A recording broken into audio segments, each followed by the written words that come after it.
10 मिले नहीं खुला। आज आवाज़ डिफरेंट नहीं हुई है या मुझे लग रही है? अच्छा जी, वाईफाई खोलो, डेटा आएगा। तो लास्ट क्लास में हमने गार्डरेल्स को इम्प्लीमेंट करके और उनकी थ्योरी हमने देखी थी। खुद ही कनेक्ट होता है। गार्डरेल्स एक ऐसा कॉन्सेप्ट है जो कि आपके एजेंट्स के ऊपर सिक्योरिटी चेक लगाता है। देन हमने जो है वो गार्डरेल्स में देखा कि हमारे पास दो किस्म के गार्डरेल्स होते हैं, इनपुट गार्डरेल्स एंड आउटपुट गार्डरेल्स। अभी जाना से इंसान छोड़ ठीक हो गया जी।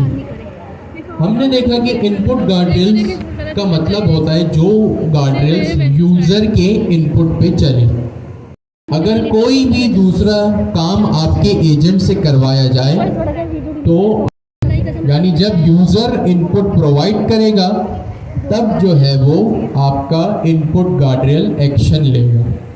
अगर आपका इनपुट, आपका प्रॉम्प्ट वैलिड है, जिसके लिए एजेंट बनाया उसी के लिए अगर वो प्रॉम्प्ट है तो then it's fine, it's okay. लेकिन अगर आपके एजेंट से कुछ ऐसा काम करवाया जा रहा है जिसके लिए वो बना ही नहीं है तो फिर इनपुट गार्डरेल ट्रिगर हो जाएगा। ठीक हो गया जी। फिर हमने ये 3 स्टेप को डिस्कस भी किया था, इनकी थ्योरी भी हमने सुनी थी और इनको प्रैक्टिकल इम्प्लीमेंट भी करके हमने देखा था कि इनपुट गार्डरेल सबसे पहले उसको वो प्रॉम्प्ट रिसीव होता है जो आपके एजेंट को होता है। ऑफ कोर्स जो प्रॉम्प्ट आपके एजेंट को जाएगा वो आपके इनपुट गार्डरेल को भी जाएगा। क्यों? क्योंकि इनपुट गार्डरेल कहाँ पर होता है? आपके एजेंट के बीच में, यूज़र के प्रॉम्प्ट के और एजेंट के बीच में एक सिक्योरिटी गार्ड होता है जिसको हम कहते हैं इनपुट गार्डरेल। ठीक हो गया जी। अगर मेरा प्रॉम्प्ट एजेंट के लिए है तो then it's fine, that's okay. लेकिन अगर मेरा प्रॉम्प्ट यूज़र एजेंट के अकॉर्डिंग नहीं है तो क्या होगा? इनपुट गार्डरेल ट्रिगर हो जाएगा। कैसे ट्रिगर होगा? कौन सी? ट्रू और फॉल्स की वैल्यू कहाँ पर?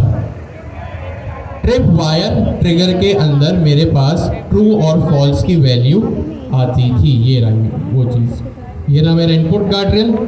और इनपुट गार्डरेल किस फॉर्म में होता है? फंक्शन के फॉर्म में होता है। इनपुट गार्डरेल किसके फॉर्म में होता है? फंक्शन के फॉर्म में होता है। जैसे हमारे पास फंक्शन अंडरस्कोर टूल होता था वैसे ही हमारे पास इनपुट अंडरस्कोर गार्डरेल भी होता है। अगर ट्रिप वायर ट्रिगर ट्रू है तो इट मीन्स मेरे एजेंट ने मेरे इनपुट गार्डरेल ने मेरे एजेंट को मिसयूज होने से बचा लिया। अगर फॉल्स है तो इट मीन्स मेरे एजेंट से वही काम करवाया जा रहा है जिसके लिए वो बना है। ठीक हो गया जी। अच्छा, हमने बनाया था एक एजेंट बेस्ड गार्डरेल जो कि आसानी से हमने इम्प्लीमेंट कर लिया था। ठीक हो गया जी। अच्छा, अब आज फिर हमने देखा था आउटपुट गार्डरेल। आउटपुट गार्डरेल और इनपुट गार्डरेल में जो है वो कोड इम्प्लीमेंटेशन में ज़्यादा डिफरेंस नहीं है। दोनों फंक्शंस होते हैं, दोनों डेकोरेटर्स होते हैं और दोनों हमने एजेंट बेस्ड इनपुट गार्डरेल देखा और आउटपुट गार्डरेल भी हमने एजेंट बेस्ड ही देखा। ठीक हो गया जी। और दोनों में ट्रिप वायर ट्रिगर की हमारे पास की थी और जब भी दोनों में से ट्रू होगा तो इट मीन्स हमारे एजेंट ने या हमारे इनपुट ने सही से परफॉर्म नहीं किया। अच्छा, अब हम आते हैं उस इम्प्लीमेंटेशन की तरफ जो सबसे इम्पोर्टेंट है समझने के लिए और ये आपके एग्ज़ाम और क्विज़ के लिए भी ज़रूरी है। ठीक हो गया। फिर आपको होमवर्क भी दिया था 2-3 आपने, शायद 3 आपने जो है वो इनपुट गार्डरेल्स बनाने थे। आउटपुट गार्डरेल्स हमने डिस्कस किया था, उसका कोड वैसे ही था, इम्प्लीमेंटेशन वैसी ही थी, बस कॉन्सेप्ट में थोड़ा डिफरेंस था कि इनपुट गार्डरेल चलता है यूज़र के इनपुट पे, आउटपुट गार्डरेल कब चलता है? एजेंट के आउटपुट पे। फिर आपको होमवर्क भी दिया गया था। ईमानदारी से पता है किस किस ने होमवर्क कर लिया? ईमानदारी से बिल्कुल। ठीक है, वहाँ वाले हैंड रेस क्यों नहीं कर रहे? शर्मा रहे हैं या किया नहीं है? किया नहीं है। Very nice. यहाँ पे दोबारा हैंड रेस करें इस साइड वाले, ठीक है। अच्छा, अभी भी आप लोगों के पास गिटहब रिपोजिटरी में हर चीज़ रखी हुई है, टाइम अभी भी है, तो इससे पहले आप लोग जो है वो काफ़ी पीछे रह जाएं, तो आप लोग जो है वो कॉन्सेप्ट को और होमवर्क को कर लीजिए, कॉन्सेप्ट को समझ लें और होमवर्क को अटेम्प्ट कर लें। आज का जो हमारा कॉन्सेप्ट है वो क्विज़ के लिए भी ज़रूरी है, और ऑफ कोर्स जो हमने लास्ट क्लास में जो हमने इम्प्लीमेंटेशन की थी उसके लिए भी वो बहुत ज़रूरी है। अच्छा जी, हमने क्या देखा कि इनपुट गार्डरेल्स चलते हैं यूज़र के इनपुट पे। अब यहाँ पे जब आप डॉक्यूमेंटेशन में आएंगे ना, तो इनपुट गार्डरेल्स में यहाँ पे आपके पास एक नोट लिखा हुआ है। इधर तो नोट मतलब जब भी ऐसी कोई चीज़ हो ना, इट मीन्स आपको उस पर लाजमी और सबसे हट के जो है वो उस पर फोकस करना है। अच्छा, मेरे को ना ये सब पसंद नहीं। यहाँ पे एक चीज़ लिखी है जो कि अभी हम डिस्कस भी करेंगे, पासवर्ड खोल दो मेरे सामने। पढ़ेंगे भी उसको। Input guardrails are intend to run on the user input. Of course ये तो हमने लास्ट क्लास में बहुत डिस्कस किया था कि जब भी यूज़र इनपुट होगा तो इनपुट गार्डरेल चलेगा। नहीं, So, an agent's guardrail only runs. यार दिमाग नहीं खराब कर। So, an agent guardrails only run if the agent is the first agent. अब यहाँ पे आता है हमारे पास मज़ीद डिस्कशन का टॉपिक। इनपुट गार्डरेल आपका चलता है यूज़र के इनपुट पे, लेकिन कब चलता है? नहीं देगा। सिर्फ और सिर्फ उस वक्त चलेगा लाइटिंग मत कैसे। जब आपका जो एजेंट हो वो फर्स्ट एजेंट हो। अब यहाँ पे फर्स्ट एजेंट से क्या मुराद है? सॉरी, पेरेंट या main agent? Very nice. First agent कहाँ से आया और हम किस टॉपिक को होकर गुजरेंगे या किस कॉन्सेप्ट से होकर गुजरेंगे तो फर्स्ट एजेंट हमें समझ में आएगा। आप लोगों ने हैंड ऑफ्स पढ़ा है? यस और नो? यस। हैंड ऑफ्स में क्या होता है? मल्टीपल एजेंट्स होते हैं। क्या होते हैं? मल्टीपल एजेंट्स होते हैं। अब फर्स्ट एजेंट समझने के लिए ये जरूरी है कि आप लोगों के जहनों में हैंड ऑफ्स का कॉन्सेप्ट हो। हैंड ऑफ्स क्या होता है? जब आपके पास एक क्वेरी के लिए मल्टीपल एजेंट्स हो, वो होता है हैंड ऑफ्स। हमने इसकी क्लास में भी एग्जांपल देखी थी कि एक आपके पास मेन, पेरेंट या ट्राइज एजेंट कह लें या ऑर्केस्ट्रेशन एजेंट कह लें। ये वो एजेंट होता है, मेन एजेंट, जो आपके यूजर की क्वेरी को फेस करता है, वो होता है आपका मेन एजेंट। फिर हमने बनाया था एक मेडिसिन एजेंट और एक बनाया था हमने प्लांट एजेंट। अब इसमें 3 एजेंट इन्वॉल्व है। कितने? 3 एजेंट है। हमने जो लास्ट क्लास में एग्जांपल देखी वो एक एजेंट बनाया और उसी के ऊपर हमने इनपुट गार्डरेल लगा दिया। थ्योरी भी समझ ली, कॉन्सेप्ट भी इंप्लीमेंट कर लिया, कोड भी चला लिया, लॉग्स भी देख लिए। बात सुन, मैं नहीं समझ। लेकिन अब देख ले। अगर हैंड ऑफ्स आता है, भाई मैं भी अगर मेरा एक बिजनेस रिक्वायरमेंट है जिसमें हैंड ऑफ्स हो रहा हो और अगर उसमें इनपुट गार्डरेल लगाना हो तो कहाँ लगेगा और कैसे चलेगा, इसकी डिस्कशन हम अभी करेंगे। फर्स्ट एजेंट का मतलब होता है वो एजेंट जो कि यूजर की क्वेरी को फेस करे। उनसे बोल देना मेरा नंबर। क्या होता है फर्स्ट एजेंट? जो कि यूजर की क्वेरी को फेस करे। हमने जो एग्जांपल हैंड ऑफ्स के टाइम पे बनाई थी उसमें एक ट्राइज एजेंट था, एक मेडिसिन था, एक प्लांट था।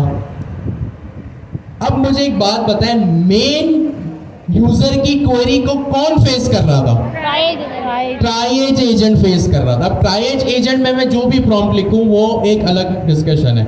मैं उससे प्लांट के बारे में पूछूं तो वो प्लांट का बता देगा, प्लांट एजेंट से जाके पूछ के मेडिसिन का पूछो तो मेडिसिन का बता देगा, मेडिसिन एजेंट से जाके पूछ के। अब यहाँ पे फर्स्ट एजेंट वो होता है जो यूजर की क्वेरी को प्राइमरीली फेस करे, मतलब सबसे पहले जिसके पास यूजर की क्वेरी पहुंचे वो होता है फर्स्ट एजेंट आपका। डिलीट कर दी। इसकी एग्जांपल हम यूं समझते हैं, हमने क्या डिस्कस किया था, इनपुट गार्ड्रेल्स क्या होते हैं, सिक्योरिटी गार्ड होते हैं। क्या होते हैं? सिक्योरिटी गार्ड होते हैं। अब आप यहाँ गवर्नर हाउस में आए, एक एंट्रेंस इसकी यहाँ पर है, यहाँ से भी आपको चेक किया जाएगा, आपकी सिक्योरिटी चेक होगी। एक एंट्रेंस इसकी वहाँ मेन एंट्रेंस है, वहाँ भी, वहाँ से अगर आप एंटर होंगे तो वहाँ से भी आपको चेक किया जाएगा। एक एंट्रेंस उसकी वहाँ पे भी होगी, एक वहाँ पे भी होगी। सपोज करते गवर्नर हाउस की एक से ज़्यादा 3-4 एंट्रेंस है, ठीक हो गया। ये तो समझ में आ गया, जैसे शॉपिंग मॉल में होता है, सिर्फ एक एंट्रेंस नहीं होती, मल्टीपल एंट्रेंस आपकी हो सकती है, ठीक है। तो अब ये कॉन्सेप्ट ध्यान में रखिएगा कि फर्स्ट एजेंट का क्या मतलब होता है, जो यूजर की क्वेरी को प्राइमरीली फेस करे। अब आप गवर्नर हाउस में एंटर हुए तो सिक्योरिटी गार्ड है। सिक्योरिटी गार्ड का क्या मतलब है? इनपुट गार्ड्रेल है। अब आप गवर्नर हाउस में जब एंटर अगर इस दरवाजे से हुए या किसी भी दरवाजे से होंगे, आपकी चेकिंग लाजमी होगी।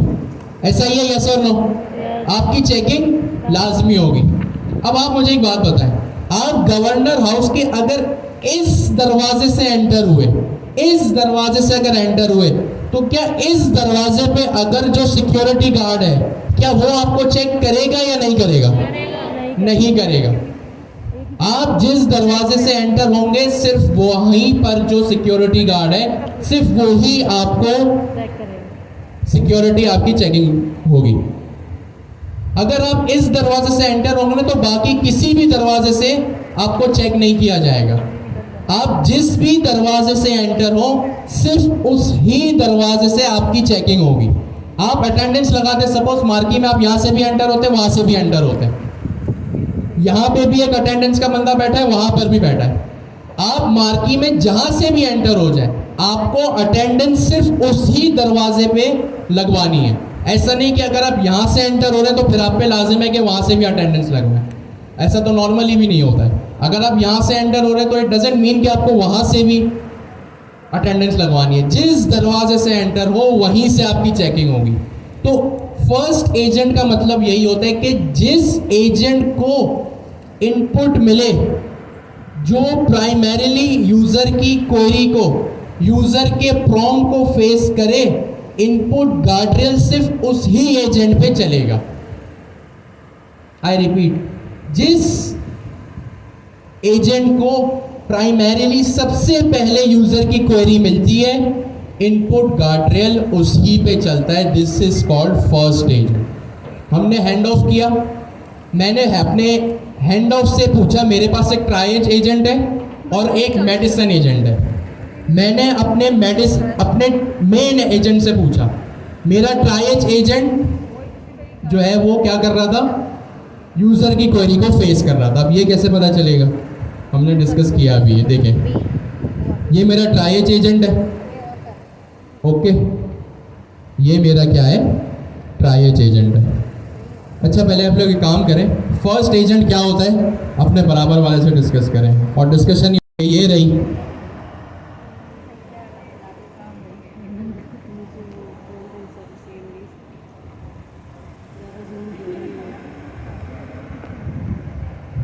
ये रही वो एग्जांपल।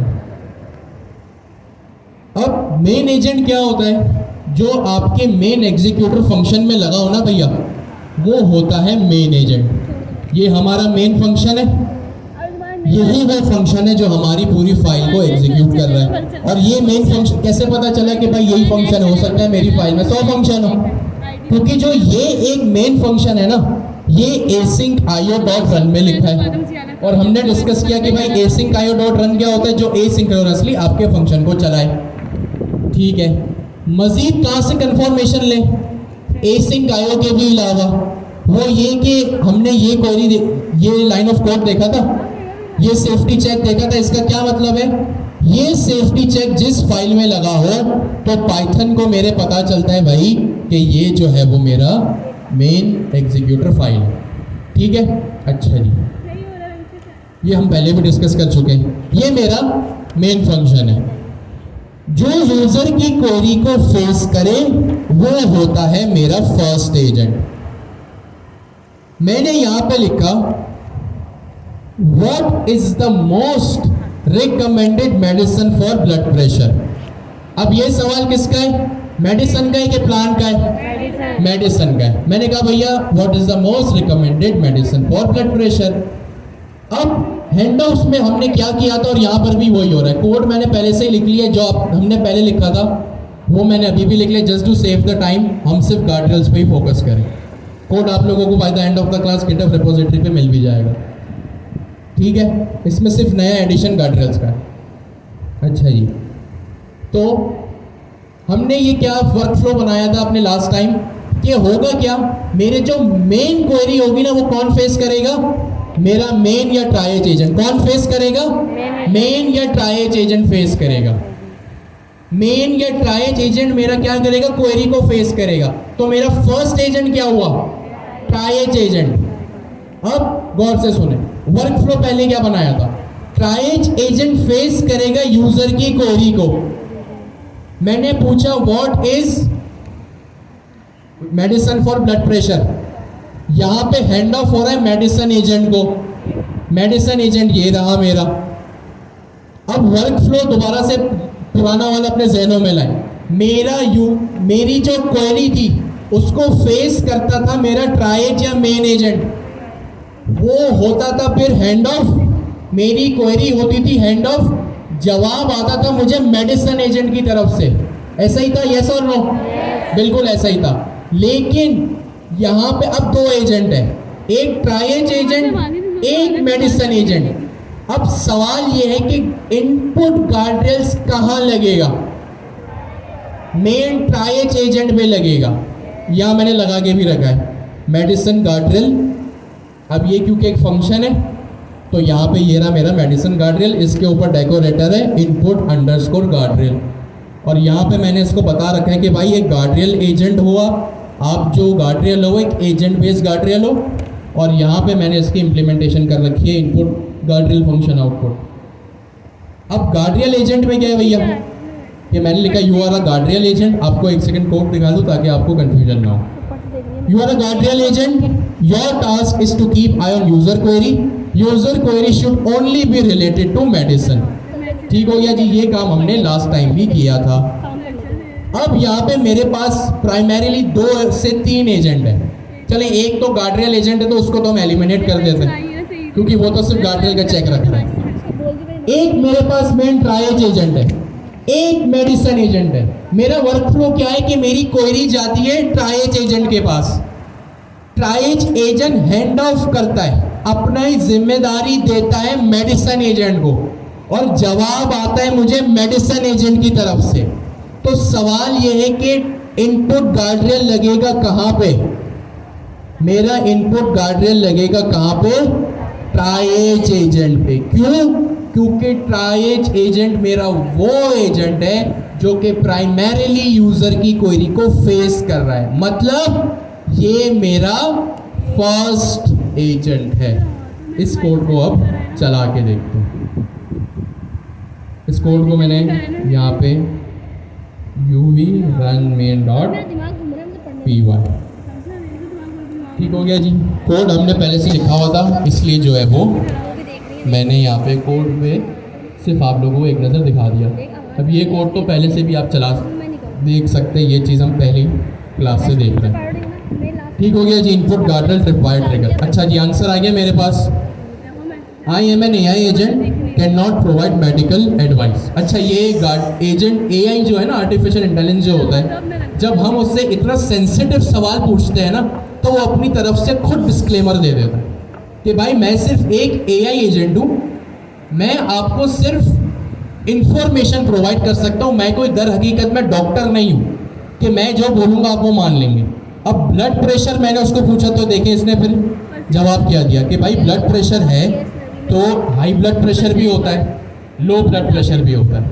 अच्छा, ब्लड प्रेशर अगर 25 से 30 साल के बंदे को है तो उसकी चीज़ें कुछ अलग होंगी। अगर कोई एजेड बंदा है उसको अगर ब्लड प्रेशर है तो उसके लिए रिकमेंडेशंस, प्रिकॉशंस कुछ अलग होंगे। तो वो सब आपको एजेंट यहाँ पे लिख के दे रहा है। अगर नहीं लिख के दे रहा और आपको चाहिए कि नहीं भाई आपका एजेंट ये काम भी करे तो आप अपने प्रॉम्प्ट में उसको डिफाइन करें कि भाई आप AI, क्योंकि आप अगर जब एप्लीकेशन बनाएंगे तो ये चीज़ें आपको जहन में रखनी होंगी कि भाई अगर मैं कोई मेडिकल एजेंट बना रहा हूँ तो मुझे ये हर चीज़ जहन में रखनी है कि भाई एजेंट है तो एजेंट की सुनो, लेकिन करो अपनी, क्योंकि ये दर हकीकत में क्वालिफाइड डॉक्टर थोड़ी है। अगर कोई आपसे फाइनेंशियल एडवाइस मांगता है तो यहाँ पे एक डिस्क्लेमर लगाओ कि डजेंट मीन कि मैं जो कह रहा हूँ 100% आपको जो है वो फाइनेंशियल बेनिफिट्स होंगे, तो ये चीज़ें आप यहाँ पे कर सकते हैं। अच्छा जी, कोड चल गया, मेडिसिन एजेंट से आंसर आ गया। हमारा अभी मेन फोकस क्या है कि इनपुट गार्डरेल कहाँ चला। मैं आता हूँ, किस तरह पता चलेगा ये? फाइनल आउटपुट से पता चलेगा या लॉग से? लॉग्स में मैं आ गया, मैंने इसको रिफ्रेश किया। अच्छा जी, यहाँ पे मेरे पास लिखा आ रहा है लर्निंग गार्डरेल्स। अच्छा, कोई बताएगा ये कैसे लिखा आ रहा है? बाय डिफॉल्ट तो एजेंट वर्कफ्लो लिखा आता है, विद ट्रेस या इसने खुद ही डिटेक्ट कर लिया? विद ट्रेस के मेथड से मेरे पास एक बिल्ट इन ट्रेस का मेथड होता है जिससे मैं अपने गार्डरेल्स को क्या कर सकता हूँ, सॉरी अपने लॉग्स को क्या कर सकता हूँ, कस्टमाइज कर सकता हूँ, मॉडिफाई कर सकता हूँ। और भी चीज़ें होती है कि आप इसको आईडी दे सकते हैं, ग्रुप आईडी वगैरह, आप इसकी डॉक्यूमेंटेशन में जाके इसको देख सकते हैं। तो मैं कहाँ पे आया? अपने इस पहले वाले गार्डरेल, सॉरी लॉग्स पे। ये देखें, ये होता है मेरा, ये होते हैं मेरे लॉग्स जब गार्डरेल ट्रिगर होता है। सबसे पहले ट्राइएज एजेंट, ट्राइएज एजेंट क्या था मेरा? मेन या फर्स्ट एजेंट था। क्या था? फर्स्ट एजेंट था। तो अब जब ये ट्राइएज एजेंट चला तो मेरा मेडिसिन गार्डरेल, ये मेडिसिन गार्डरेल क्या है? मेरे गार्डरेल फंक्शन का नाम है। ये रहा मेडिसिन गार्डरेल, क्या है? मेरे गार्डरेल फंक्शन का नाम है। तो यहाँ पे सबसे पहले मेरा ट्राइएज एजेंट चला, ऑफ कोर्स, जो कि मेरे यूज़र की क्वेरी को फेस कर रहा है। फिर चला मेडिसिन एजेंट। अब क्योंकि मेडिसिन गार्डरेल खुद एक एजेंट बेस्ड गार्डरेल है, तो ये गार्डरेल एजेंट है और आपने लॉग्स जो है वो लास्ट क्लास में देख लिए थे। अगर हम अब भी देखें तो इस यहाँ पे ये आया, ये ट्रिगर नहीं हुआ, ऑफ कोर्स फॉल्स है। ये फॉल्स पे ट्रिगर होता है या ट्रू पे? ट्रू पे ट्रिगर होता है। फॉल्स का मतलब बिल्कुल इम्प्लीमेंटेशन सही जा रही है, यानी आपके एजेंट मिसयूज नहीं हो रहा। गार्डरेल्स किस लिए बनते? एजेंट के मिसयूज होने पर। मेरा एक मेडिसिन एजेंट था, मींस मेरा गार्डरेल, सॉरी मेरा जो एजेंट है वो मिसयूज नहीं हुआ। मिसयूज नहीं हुआ, नहीं का मतलब प्रोग्रामिंग में क्या होता है? फॉल्स। इसलिए यहाँ पे फॉल्स। अगर मेरा एजेंट मिसयूज हो गया, अगर मेरा एजेंट, जी हाँ, मिसयूज हो गया, तो यस का मतलब या हाँ का मतलब प्रोग्रामिंग में क्या होता है? ट्रू होता है। तो यहाँ पे ट्रू आ जाएगा और इनपुट गार्डरेल ट्रिगर कर जाएगा। ठीक है, तो यहाँ पे क्या हुआ? सबसे पहले अब लॉग्स देख के आप ये आदत बनाए और समझें कि चीज़ किस तरह चल रही है। सबसे पहले मेरे पास ट्रेस में क्या है? ट्राइएज एजेंट है।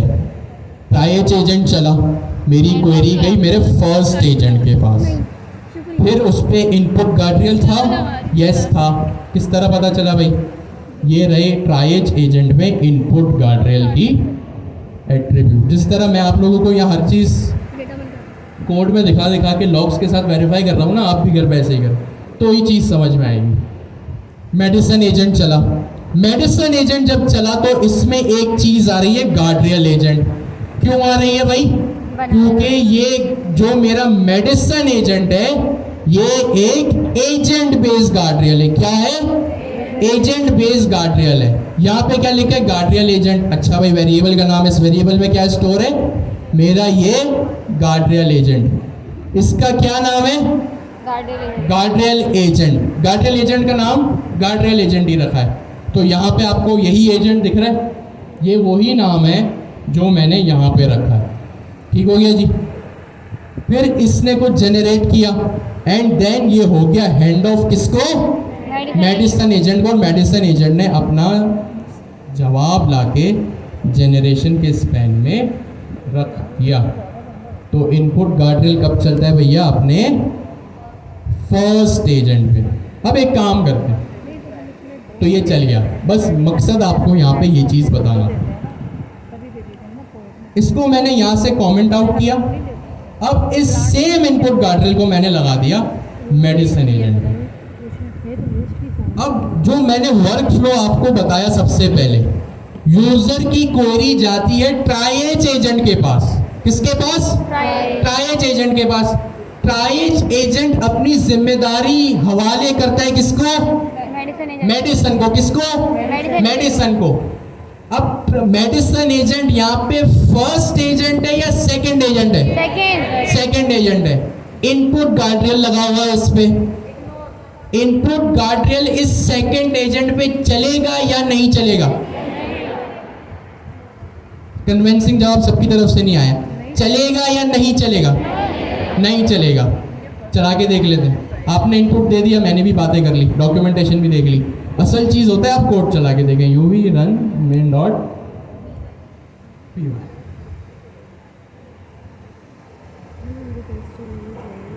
ठीक हो गया जी, जवाब मेरे पास यहाँ पे आ गया। मैं दोबारा यहाँ पे आया एंड मैं जो अपने ट्रेसेस में पहुँच गया, लॉग्स में पहुँच गया। अच्छा जी, मेडिसिन एजेंट था, सॉरी ट्राइएज एजेंट था।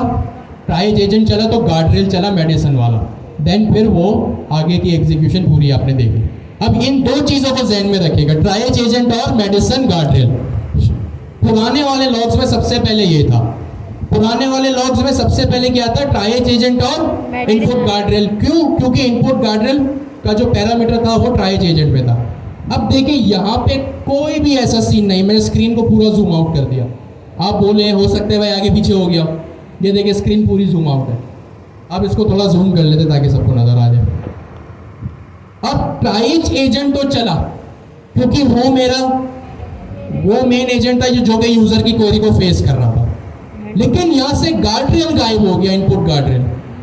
क्यों? लगाया नहीं था। क्योंकि वो सिर्फ मेरा जो इनपुट गार्डरेल है वो फर्स्ट एजेंट के ऊपर चलता है। ठीक हो गया जी। तो देखिए इसने अपना काम तो कर दिया, लेकिन रिस्पॉन्स तो आ गया, लेकिन इनपुट गार्डरेल नहीं चला। क्यों? क्योंकि इनपुट गार्डरेल सिर्फ और सिर्फ कहाँ चलता है? फर्स्ट एजेंट पे। आप गवर्नर हाउस के किसी भी गेट से एंटर हो, आपकी सिक्योरिटी चेक सिर्फ उसी गेट से होगी। ऐसा नहीं होगा कि अगर आप अंदर आ रहे हैं तो आपको अंदर आता देख सारे सिक्योरिटी वाले भाग के आपकी चेकिंग करें। जिस गेट के थ्रू आप एंटर हो रहे हैं सिर्फ वो ही आपकी चेकिंग करता है। इसी तरह जिस प्राइमरीली एजेंट की तरफ से यूजर की क्वेरी एंटर हो, भाई एक बार क्वेरी एंटर हो गई ना, अब तो हो गई, ठीक है। जिसकी तरफ से जिस प्राइमरी एजेंट को यूजर की क्वेरी मिले सिर्फ वो ही, उस पर ही एजेंट इनपुट गार्डरेल चलता है और वो कहलाता है आपका फर्स्ट एजेंट। जल्दी से दोबारा डिस्कस करें लॉग्स के इम्प्लीमेंटेशन देखने के बाद कि इनपुट गार्डरेल्स और फर्स्ट एजेंट क्या होगा जी। गार्डरेल्स की आउटपुट गार्डरेल्स का क्या काम था कि वो आपके एजेंट के रिस्पॉन्स को वैलिडेट करता था कि आपका जो एजेंट आपने बनाया है जिस हिसाब से वो रिस्पॉन्स कर रहा है क्या वो बिल्कुल सही है। जो डिज़ायर्ड आउटपुट आपने यूज़र के लिए बनाया है, आपको जो डिज़ायर्ड आउटपुट यूज़र के लिए चाहिए, आपने जिस पर्पस के लिए एजेंट को बनाया है, क्या वो आउटपुट, क्या वो एजेंट वही रिस्पॉन्स कर रहा है या नहीं। तो ये मकसद है आपके आउटपुट गार्डरेल्स का। ठीक हो गया जी। अब आउटपुट गार्डरेल्स कब चलते हैं? आउटपुट गार्डरेल्स एजेंट के रिस्पॉन्स पे चलते हैं। जैसे इनपुट गार्डरेल्स फर्स्ट एजेंट पे चलते हैं ना, इनपुट गार्डरेल्स कब चलते हैं? फर्स्ट एजेंट के ऊपर। वैसे ही आउटपुट गार्डरेल्स चलते हैं लास्ट एजेंट के ऊपर।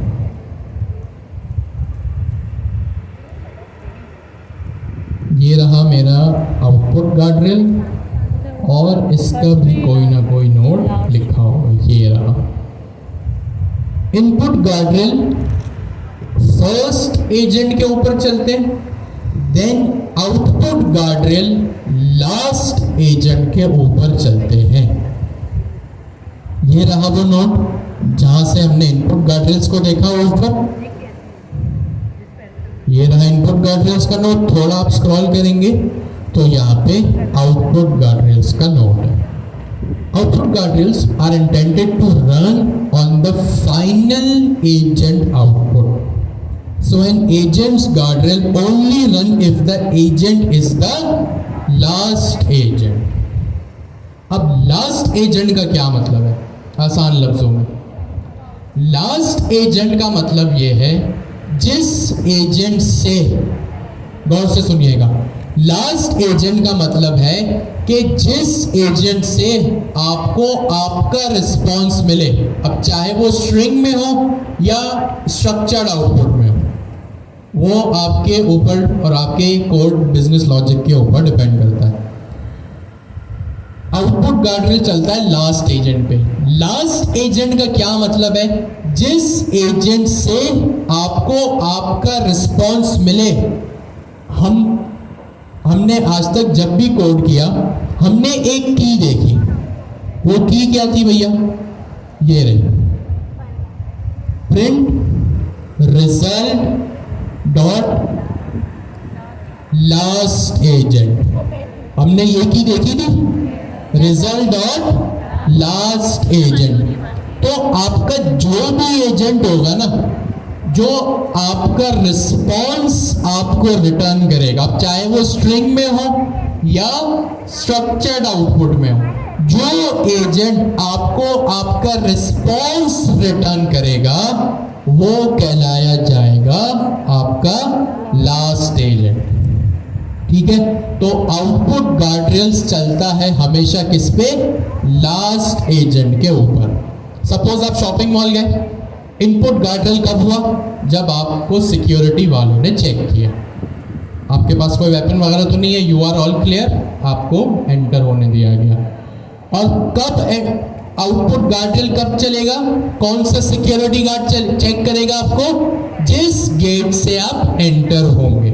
सपोज करें आप ये शॉपिंग मॉल, इस गेट से आप एंटर हुए, यहाँ सिक्योरिटी गार्ड था, उसने आपको चेक किया, कोई वेपन नहीं था, आप एंटर हो गए। एग्जिट आपका इस दरवाजे से।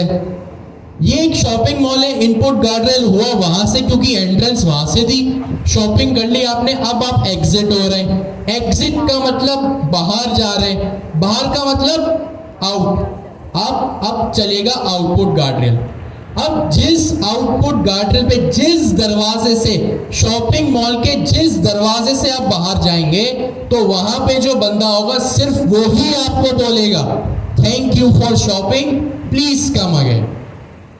अगर मल्टीपल एग्जिट है ना, तो आप बाहर जाएंगे तो ये नहीं होगा कि हर एग्जिट पे खड़ा बंदा आपको बोलेगा थैंक यू फॉर शॉपिंग। नहीं, जिस गेट से आप बाहर जाएंगे, जिस दरवाजे से आप बाहर जाएंगे, सिर्फ वो ही आपको कहेगा थैंक यू फॉर शॉपिंग। ठीक है, तो आउटपुट गार्डरेल कब चलता है? लास्ट एजेंट के ऊपर। इसी वर्कफ्लो को कंटिन्यू करते हैं। अभी हमने क्या देखा? ट्राइएज एजेंट था, मेडिसन एजेंट था। मेरी यूजर की क्वेरी को फेस कौन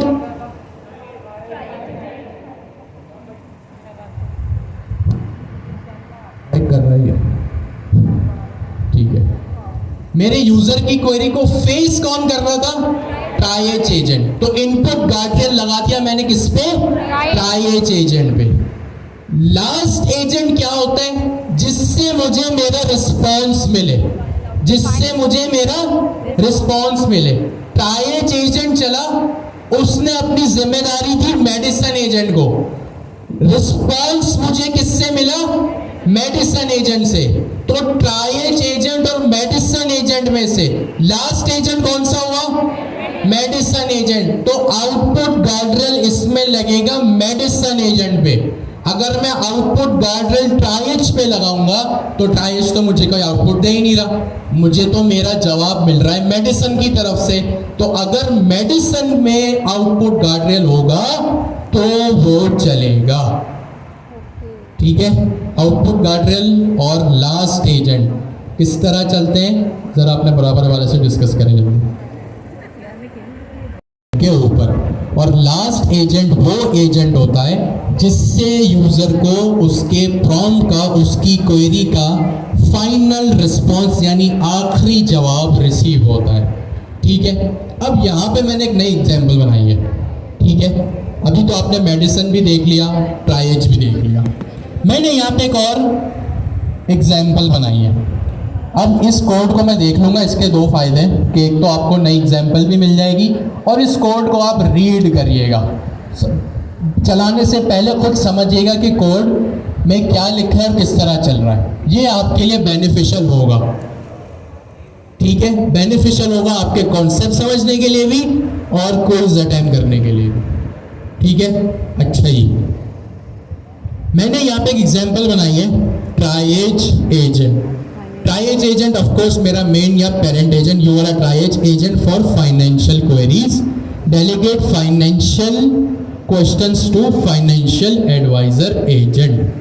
ठीक हो गया। और फिर यहाँ पे मैंने ट्राइएज एजेंट को मेन जगह पे पास किया है, मेन फंक्शन में पास किया है और यहाँ पे एक वेरिएबल लिखा है जो मेरा इनपुट है, प्रॉम्प्ट 1। अब इस प्रॉम्प्ट 1 में क्या हम अभी देखते हैं और फिर आपको पता है आगे क्या हो रहा है। अब क्योंकि आउटपुट गार्डरेल की एग्जांपल है तो यहाँ एक्सेप्शन में है output guardrail trip wire trigger. इस प्रॉम्प्ट 1 में मैंने एक यूजर का इनपुट है। इस प्रॉम्प्ट 1 में क्या है भाई, tell me exactly which stocks to buy to guarantee 50% return in 6 months।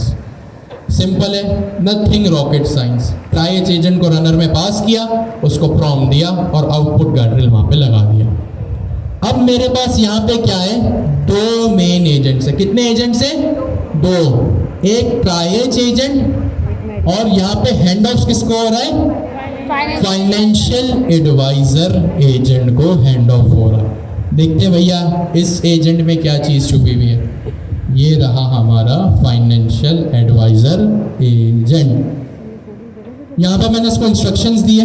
सबसे पहले इसको नाम दिया, इंस्ट्रक्शंस दिए, देन यहाँ पे मैंने आउटपुट गार्डरेल्स का एक पैरामीटर पास किया। क्या पास किया? पैरामीटर पास किया। कहाँ पे पास किया? मेरे पास एक ट्राइएज एजेंट है जो कि यूजर की क्वेरी को फेस करेगा। देन मेरे पास क्या है, यहाँ पे एक सेकेंड एजेंट या लास्ट, सेकेंड नहीं sorry, I take my words back, मेरे पास एक और एजेंट है, ठीक है, जिसका नाम यहाँ पे क्या है, फाइनेंशियल एडवाइजर एजेंट। और यहाँ पे एक क्वेरी लगी है आउटपुट गार्डरेल्स की। अब क्या होगा, वर्कफ्लो क्या है इसका, मेरी क्वेरी जाएगी ट्राइएज के पास। ट्राइएज अपनी जिम्मेदारी देगा किसको, फाइनेंशियल एडवाइजर एजेंट को, और फाइनेंशियल एडवाइजर एजेंट के पास जो भी क्वेरी पहुंचेगी उसका जवाब वो लाकर दे देगा। सिंपल। यहाँ पे नई चीज है आउटपुट गार्डरेल्स। आउटपुट गार्डरेल्स लगता है, अभी मैंने वर्कफ्लो में क्या बोला, फाइनेंशियल एडवाइजर एजेंट मुझे मेरे सवाल का जवाब देगा, यानी मेरा जिस एजेंट से मैं जवाब एक्सपेक्ट कर रहा हूँ ना, वो मुझे जवाब ला कर देगा। तो मैं एक्सपेक्ट अपना जवाब किससे कर रहा था, फाइनेंशियल एडवाइजर एजेंट से। तो यहाँ पे मैंने आउटपुट गार्डरेल्स लगा दिए। अब इस आउटपुट गार्डरेल में ऑफ कोर्स एक आउटपुट गार्डरेल का सबसे पहले एक डेकोरेटर है, ये एक फंक्शन है, ट्रिप वायर ट्रिगर यहाँ भी हो रहा है, और यहाँ पे कोड मैंने थोड़ा सा इसको इस तरह लिखा है, इसीलिए कह रहा हूँ इस कोड को समझिए। अब इसमें हर चीज़ है, इसमें नॉट भी है। नॉट क्या करता है, आपके जवाब को रिवर्स कर देता है। और आपने एंड का कीवर्ड भी पढ़ा था, जो जावास्क्रिप्ट में एंड ऑपरेटर होता है, इसका मतलब जितनी भी कंडीशन है इसमें ट्रू होनी चाहिए। अब ट्रू हो और नॉट हो, ये आप लोगों को अपने हिसाब से देखना है कि ये मैंने क्यों लिखा है। सही है, समझदारों को इशारा काफ़ी है कि अचानक से मैंने ये कोड क्यों लिखा। ठीक हो गया जी, इसमें कुछ रॉकेट साइंस नहीं है। बस आप लोग इसको समझने वाले बने। आपके पास आपका कॉन्सेप्ट भी है जो आपने पढ़ा है और आपके पास टूल्स भी अवेलेबल हैं जिससे आप हेल्प ले सकते हैं। और यहाँ पे ऑफ कोर्स एक गार्डरेल बेस्ड एजेंट है। यहाँ पे मैंने इसकी ड्यूटीज़ बता दी। सवाल सब कुछ वही है जो लास्ट क्लास में देखा। एक नई चीज़ आपके लिए सिर्फ ये है कि यहाँ पे आउटपुट गार्डरेल्स जो है वो सेकेंड एजेंट पे लगा है। लास्ट क्लास में तो हम सिर्फ एक ही एजेंट पे काम कर रहे थे। अब यहाँ हैंड ऑफ हो रहा है। हैंड ऑफ का मतलब जब भी हैंड ऑफ की बात होगी मीन्स मल्टी एजेंट की बात हो रही है, ठीक है। अब देखिए ट्राइएज एजेंट पे है ना, अगर मैं इनपुट गार्डरेल लगाऊं तो वाजिब है, तो ओके, क्योंकि ट्राइएज एजेंट मेन मेरी क्वेरी को फेस कर रहा है, तो ये इनपुट गार्डरेल के लिए वैलिड है जो अभी हमने थोड़ी देर पहले देखा। लेकिन ये आउटपुट गार्डरेल्स के लिए वैलिड नहीं है। क्यों? क्योंकि मेरा जो मेन रिस्पॉन्स है इसके थ्रू मिल ही नहीं रहा है। वो मुझे कहाँ से मिल रहा है? आउटपुट फाइनेंशियल एडवाइजर एजेंट से। तो मैंने यहाँ इसको लगा दिया। ये कोड मैं ऑलरेडी चला चुका हूँ। तो देखें यहाँ पे मेरे पास क्या आया, एक लॉग जेनरेट हुआ, इसमें मैं आया। अच्छा जी, अब देखें फाइनेंशियल ट्राइएज एजेंट जनरेशन हुई, हैंड ऑफ हुआ, फिर यहाँ पे क्या हुआ, इसको ये क्वेरी मिली। अब देखें मेरे फाइनेंशियल एडवाइजर एजेंट जो कि ये रहा फाइनेंशियल एडवाइजर एजेंट, इस पे लगा हुआ है मेरा आउटपुट गार्डरेल। तो मुझे अब फाइनेंशियल एडवाइजर एजेंट इस पे हुआ मेरा आउटपुट गार्डरेल ट्रिगर, यानी ट्रिगर फिर मिक्स हो जाएगा। आउटपुट गार्डरेल ने अपना काम किया। अब आउटपुट गार्डरेल यहाँ पे एनालाइज कर रहा है कि भाई मुझे क्या करना है। तो यहाँ पे फाइनेंशियल एडवाइजर एजेंट है, देन यहाँ पे जो मेरा सेकंड एजेंट है उस पे यहाँ पे मेरा ये आउटपुट गार्डरेल चल रहा है। अब आप इसको एक्सपेंड करेंगे तो देखें यहाँ पे क्या है, फॉल्स है, ठीक है। फॉल्स क्यों है? क्योंकि मेरी जो क्वेरी थी वो फाइनेंस से रिलेटेड ही थी। यहाँ पे क्वेरी में क्या दिया है मैंने, प्रॉम्प्ट वन का वेरिएबल पास किया। इस वेरिएबल में क्या स्टोर है, tell me exactly which stocks to buy to guarantee 50% return in 6 months। Of course ये तो बाय फाइनेंस से रिलेटेड ही सवाल है, ठीक है। तो यहाँ पे जिसके लिए एजेंट बना है वही काम हो रहा है, मतलब मिसयूज नहीं हो रहा। नहीं का मतलब फॉल्स, नहीं का मतलब फॉल्स। तो यहाँ पे आउटपुट गार्डरेल ने क्या जनरेट किया, यही फाइनेंशियल आउटपुट गार्डरेल एजेंट जो उसका नाम है मेरे एजेंट बेस्ड गार्डरेल का, ये रहा।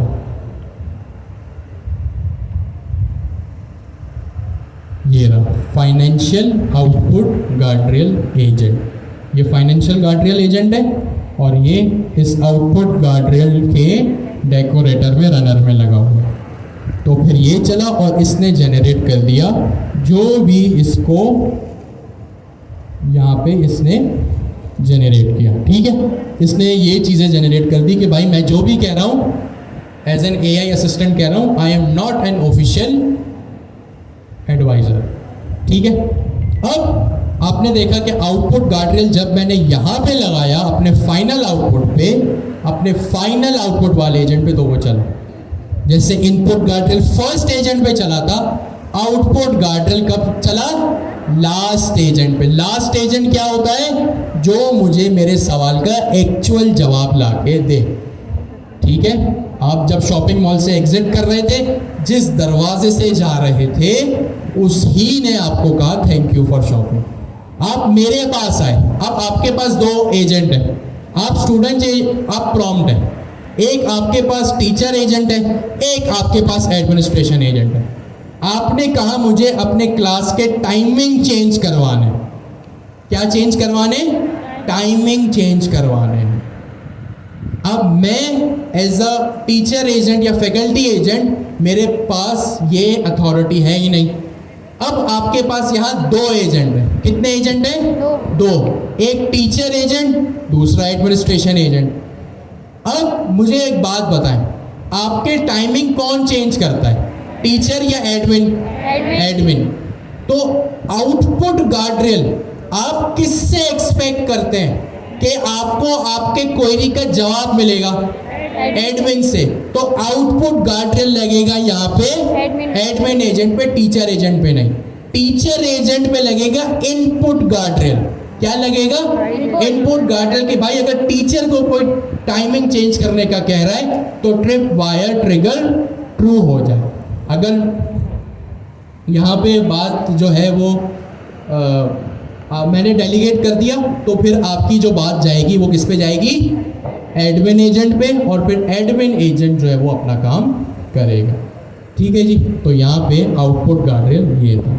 अच्छा, मैं आउटपुट गार्डरेल को यहाँ पे काम करता हूँ, मेरे फाइनेंस पे लगा हुआ है ना, क्योंकि फाइनेंस मुझे मेरा मेन रिस्पॉन्स रिटर्न कर रहा है। मैंने इसको यहाँ से कमेंट आउट किया, इसको लगा दिया मैंने अपने मेन ट्राई एज एजेंट पे। ठीक हो गया जी। इसको मैंने ट्राई एज एजेंट पे लगा दिया। अब मुझे एक बात बताएं, कोड रन करने से पहले, लॉग्स देखने से पहले, triage agent first agent है लास्ट एजेंट है? Triage agent first agent है लास्ट एजेंट है? फर्स्ट एजेंट है। इस पे कहानी वो लिखी हुई है जो लास्ट एजेंट पे चलती है। तो क्या ये आउटपुट गार्डरेल अपना काम करेगा? नहीं करेगा। तो इट मींस यहाँ पे ये चीज़ अनकम्पैटिबल है। ठीक है, तो मैंने इसको यहाँ से रिमूव किया और यहाँ पे इसको दोबारा मैं ले आया। Last agent and output guardrail क्या होता है, जल्दी से अपने बराबर वाले से डिस्कस करें। और अगर आउटपुट गार्डरेल फर्स्ट एजेंट पे लगा, देन व्हाट विल हैपन?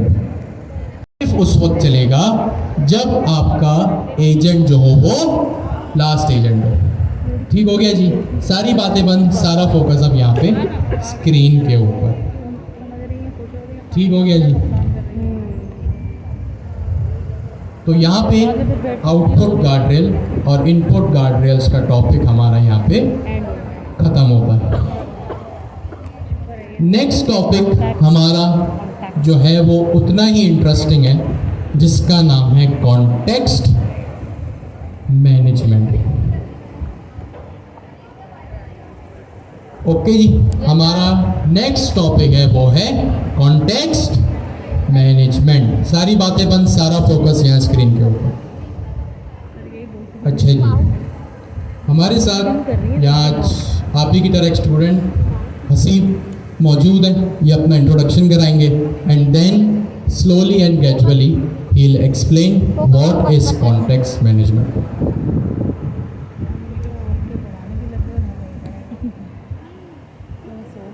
अस्सलाम वालेकुम। सबसे पहले तो मेरा नाम अब्दुल नसीब शेख है और मैं हैदराबाद से ताल्लुक़ रखता हूँ। अभी मैं जो है कंपनी जो है अभी मैं जो है एक सॉफ्टवेयर हाउस के अंदर एज अ मर्न स्टैक जो है इंटर्न जो है मैं जो है वहाँ पे इंटर्नशिप कर रहा हूँ। अच्छा, मैं आप लोगों की तरह के स्टूडेंट हूँ। मुझे ये वाला ख़याल कि आप लोगों के साथ बात करना या आप लोगों को अपना ओपिनियन शेयर करना किसी टॉपिक से रिलेटेड, ये क्यों आया कि क्योंकि ज़ाहिर सी बात है हम सब लोग यहाँ पे सीखने आए हैं और एक दूसरे को सिखाने आए हैं। ठीक है, तो अब इसी तरीके से आप लोगों ने बहुत सारे स्टूडेंट्स यहाँ पे आए, तो इसी तरीके से मुझे भी इंटरेस्ट हुआ और मैंने इस चीज़ को जो है ना स्टेप लिया कि मैं भी जो है अपना कॉन्फिडेंस जो है बूस्ट करूँगा। और इसके लिए सबसे पहले तो मैं सर अली जवाद को थैंक यू करना चाहूँगा कि उन्होंने मुझे जो है स्टेज शेयर किया मेरे साथ, और उम्मीद करता हूँ कि आज के टॉपिक में जो है आप लोग मेरा साथ देंगे, कोऑपरेट करेंगे। तो आज का जो टॉपिक है बिल्कुल इतना ज़्यादा कॉम्प्लिकेटेड नहीं है, इंटरेस्टिंग है अगर इंटरेस्ट लेके समझेंगे तो उसको। टॉपिक का नाम सर ने जैसे कि आज बताया आपको कॉन्टेक्स्ट मैनेजमेंट है। अच्छा, इसको पहले तो हम समझते हैं कि नॉर्मल लाइफ के अंदर समझेंगे हम लोग कि यार नॉर्मल लाइफ में कॉन्टेक्स्ट मैनेजमेंट क्या होता है, और एसडीके की टर्म के अंदर या एजेंडीके के टर्म्स के अंदर आपके पास कॉन्टेक्स्ट मैनेजमेंट क्या होता है। सबसे पहले हम लोग समझते हैं कि नॉर्मल डेली लाइफ के अंदर एग्जाम्पल के अंदर कि भाई आपके पास कॉन्टेक्स्ट मैनेजमेंट क्या होता है। एक सिंपल सी एग्जांपल आपको दूंगा कि मिसाल के तौर पे कि हम या मैं आपको बोलता हूँ या सर आपको बोलते हैं, एक टास्क देते हैं कि आप लोगों ने क्या करना है, बिरयानी बनानी है। ये एग्जांपल इस वजह से दी हुई है, सब लोग इससे रिलेट करते हैं, तो इस वजह से आप लोगों को आसानी से बात समझ भी आ जाएगी। अच्छा, अगर मैं आपको बोलूं कि आपने क्या करना है, आपको एक टास्क दिया गया है कि आपने क्या करना है, बिरयानी बनानी है, ठीक है। तो आपका अगला सवाल जो है सर से या मुझसे क्या होगा कि भाई हमें बिरयानी बनाने के लिए इंग्रेडिएंट्स चाहिए होंगे जो उसके अंदर यूज़ होंगे, जो एक कॉमन सेंस ही बात है, ठीक है, कि भाई हमें वो सारा सामान चाहिए जो बिरयानी बनाने के अंदर इस्तेमाल होगा, ठीक है।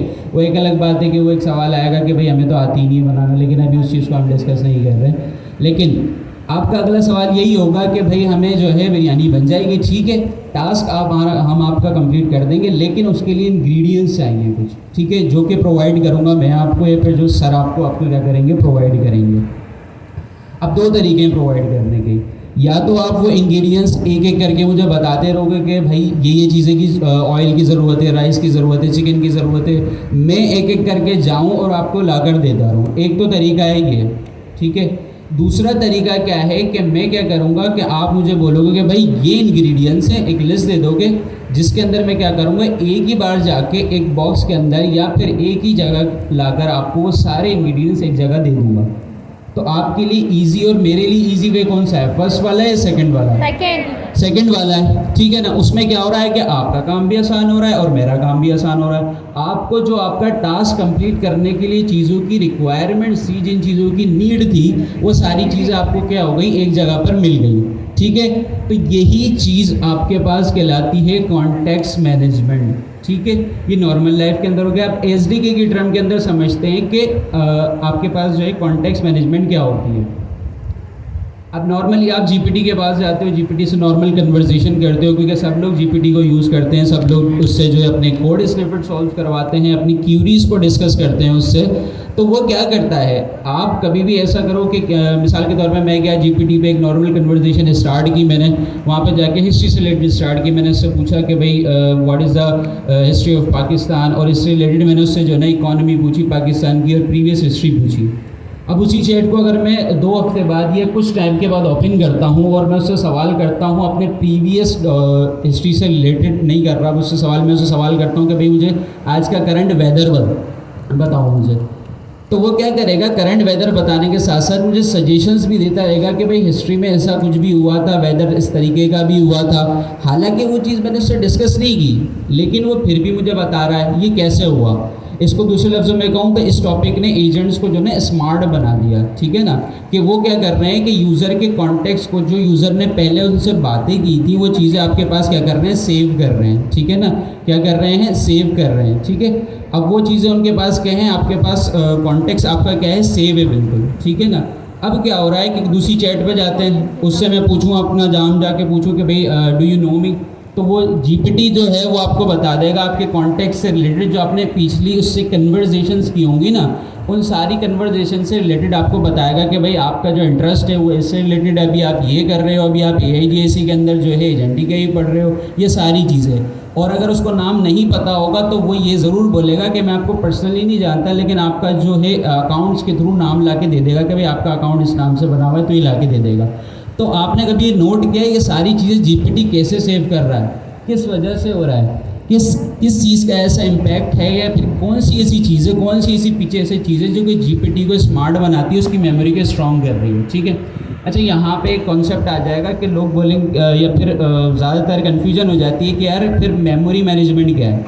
अगर कॉन्टेक्स्ट मैनेजमेंट याद रखने का नाम है तो फिर मेमोरीज मैनेजमेंट क्या है, मेमोरी मैनेजमेंट भी तो याद रखने का नाम है। लेकिन थोड़ा सा डिफरेंस है यहाँ पर कि मेमोरी के जो है अंदर आपके पास क्या होता है कि आपकी सिर्फ इन्फॉर्मेशन सेव होती है, सिंपल डेटा सेव होता है। कॉन्टेक्स्ट के अंदर जीपीटी के अगर कॉन्टेक्स्ट में बात करूँ तो जीपीटी के कॉन्टेक्स्ट में क्या होता है कि मेमोरी के साथ साथ वो यूज़र का क्या करता है, यूज़र की एक तो मेमोरी सेव करता है, दूसरा आपके पास क्या करता है, यूज़र की हिस्ट्री को सेव करता है, चैट हिस्ट्री जो होती है, उसका एनवायरनमेंट सेट करता है, उसकी डिपेंडेंसी जितनी भी चीज़ें होती हैं सारा वो कॉन्टेक्स्ट में सेव होता है। मेमोरी के अंदर क्या होता है, सिर्फ आपकी मेमोरी सेव होती है कि आपने क्या पूछा, बस किस सेंस में पूछा, किस लिहाज से पूछा, किस पॉइंट से उससे सवाल किया, हिस्ट्री से रिलेटेड किया तो किस पॉइंट से किया। मेमोरी के अंदर ये चीज़ सेव नहीं होती, ठीक है ना। कॉन्टेक्स्ट के अंदर मेमोरी के साथ साथ आपने किस पॉइंट से सवाल किया, टूल कौन सा कॉल हुआ, रिस्पॉन्स किस तरह से आएगा, वो सारी चीज़ें कॉन्टेक्स्ट के अंदर सेव होती हैं। आई होप कि आप लोगों को कॉन्टेक्स्ट का जो है सिनेरियो क्लियर हुआ होगा, क्लियर हुआ कुछ बहुत कि भाई कॉन्टेक्स्ट है क्या एक्चुअल में। अच्छा जी, तो हसीब भाई ने बहुत अच्छे से कॉन्टेक्स्ट बताया और कॉन्टेक्स्ट और मेमोरी का डिफरेंस भी बताया। आपके पास यहाँ पे स्क्रीन के ऊपर दो अल्फाज लिखे हुए हैं, एक कॉन्टेक्स्ट, दूसरा मैनेजमेंट। सबसे पहले समझते हैं कॉन्टेक्स्ट का क्या मतलब होता है। कॉन्टेक्स्ट का मतलब आसान लफ्जों में होता है बैकग्राउंड इंफॉर्मेशन। क्या मतलब होता है? Background information. कॉन्टेक्स्ट का मतलब होता है यहाँ पे हालात या मालूमात या आप कह लें सिचुएशन। कॉन्टेक्स्ट का मतलब होता है आसान लफ्जों में बैकग्राउंड इंफॉर्मेशन या सिचुएशन। सही है। अब बैकग्राउंड इंफॉर्मेशन का क्या मतलब है यहाँ पे, और इसको डिटेल में जाते हैं। आप जब भी दुनिया में किसी से कोई भी बात करते हैं ना, आप बात उसी तरह से करते हैं, उसी वक्त करते हैं जब आपको उसका कॉन्टेक्स्ट पता हो या बैकग्राउंड इंफॉर्मेशन पता हो। अगर आपको किसी चीज का बैकग्राउंड इंफॉर्मेशन नहीं है या कॉन्टेक्स्ट नहीं है ना, तो आप बात नहीं करते, फिर आप सवाल पूछते। ठीक है। हम अपनी डेली लाइफ में, अभी मैं एजेंट्स एसडीके का कोई कॉन्सेप्ट अभी यहाँ पे नहीं ला रहा, सिर्फ कॉन्टेक्स्ट समझा रहा हूँ। कॉन्टेक्स्ट का मतलब होता है बैकग्राउंड इंफॉर्मेशन या सिचुएशन। कॉन्टेक्स्ट का मतलब होता है किसी भी चीज की सिचुएशन पता हो या बैकग्राउंड नॉलेज हो उसकी, ये मतलब होता है कॉन्टेक्स्ट का। कॉन्टेक्स्ट का मतलब, और अगर हम उर्दू में बात करें तो हालात या किसी भी चीज का माहौल।